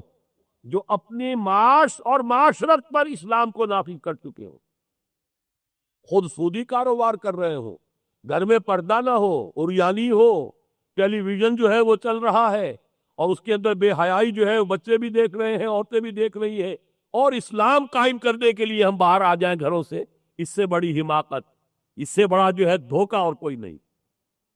اپنے اوپر دین کو نافذ کرو، قرآن مجید کے ساتھ اپنے عہد کو استوار کرو، تجدید عہد قرآن کے ساتھ اس ماہ مبارک میں، اس دورہ ترجمہ قرآن میں شرکت کر کے۔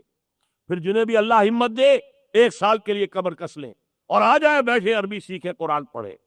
اور پھر یہ ہے کہ اللہ ہمت دے تو ایک فیصلہ کریں، ان صلاتی و نسکی و محیای و مماتی للہ رب العالمین، میری نماز بھی اللہ کے لیے ہے، میری قربانی بھی اللہ کے لیے ہے، میرا جینا بھی اللہ کے لیے ہے، میرا مرنا بھی اللہ کے لیے۔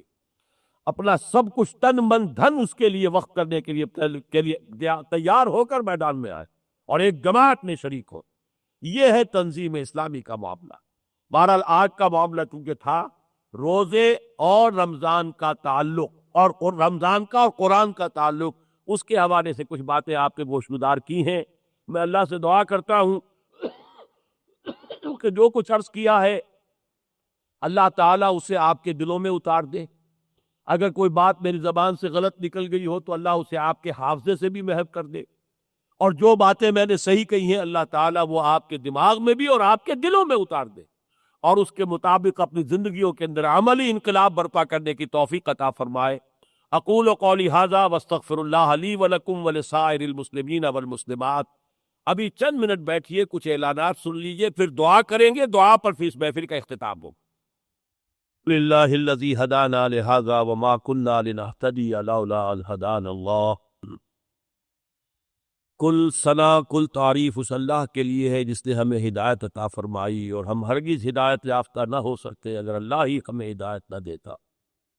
الحمدللہ الذی انزل علی عبدہ الکتاب ولم یجعل لہ عوجا۔ کل ثنا، کل شکر اس اللہ کا ہے جس نے اپنے بندے محمد پر صلی اللہ علیہ وسلم پر کتاب نازل فرمائی اور اس میں کوئی ایچ پیچ، کوئی کجی نہیں رکھی۔ تبارک الذی نزل الفرقان علی عبدہ لیکون للعالمین نذیرا۔ بڑی بابرکت ہے وہ ذات جس نے اپنے بندے محمد پر صلی اللہ علیہ وسلم الفرقان نازل فرمایا تاکہ وہ تمام جہان والوں کو خبردار کرنے والے بن جائیں۔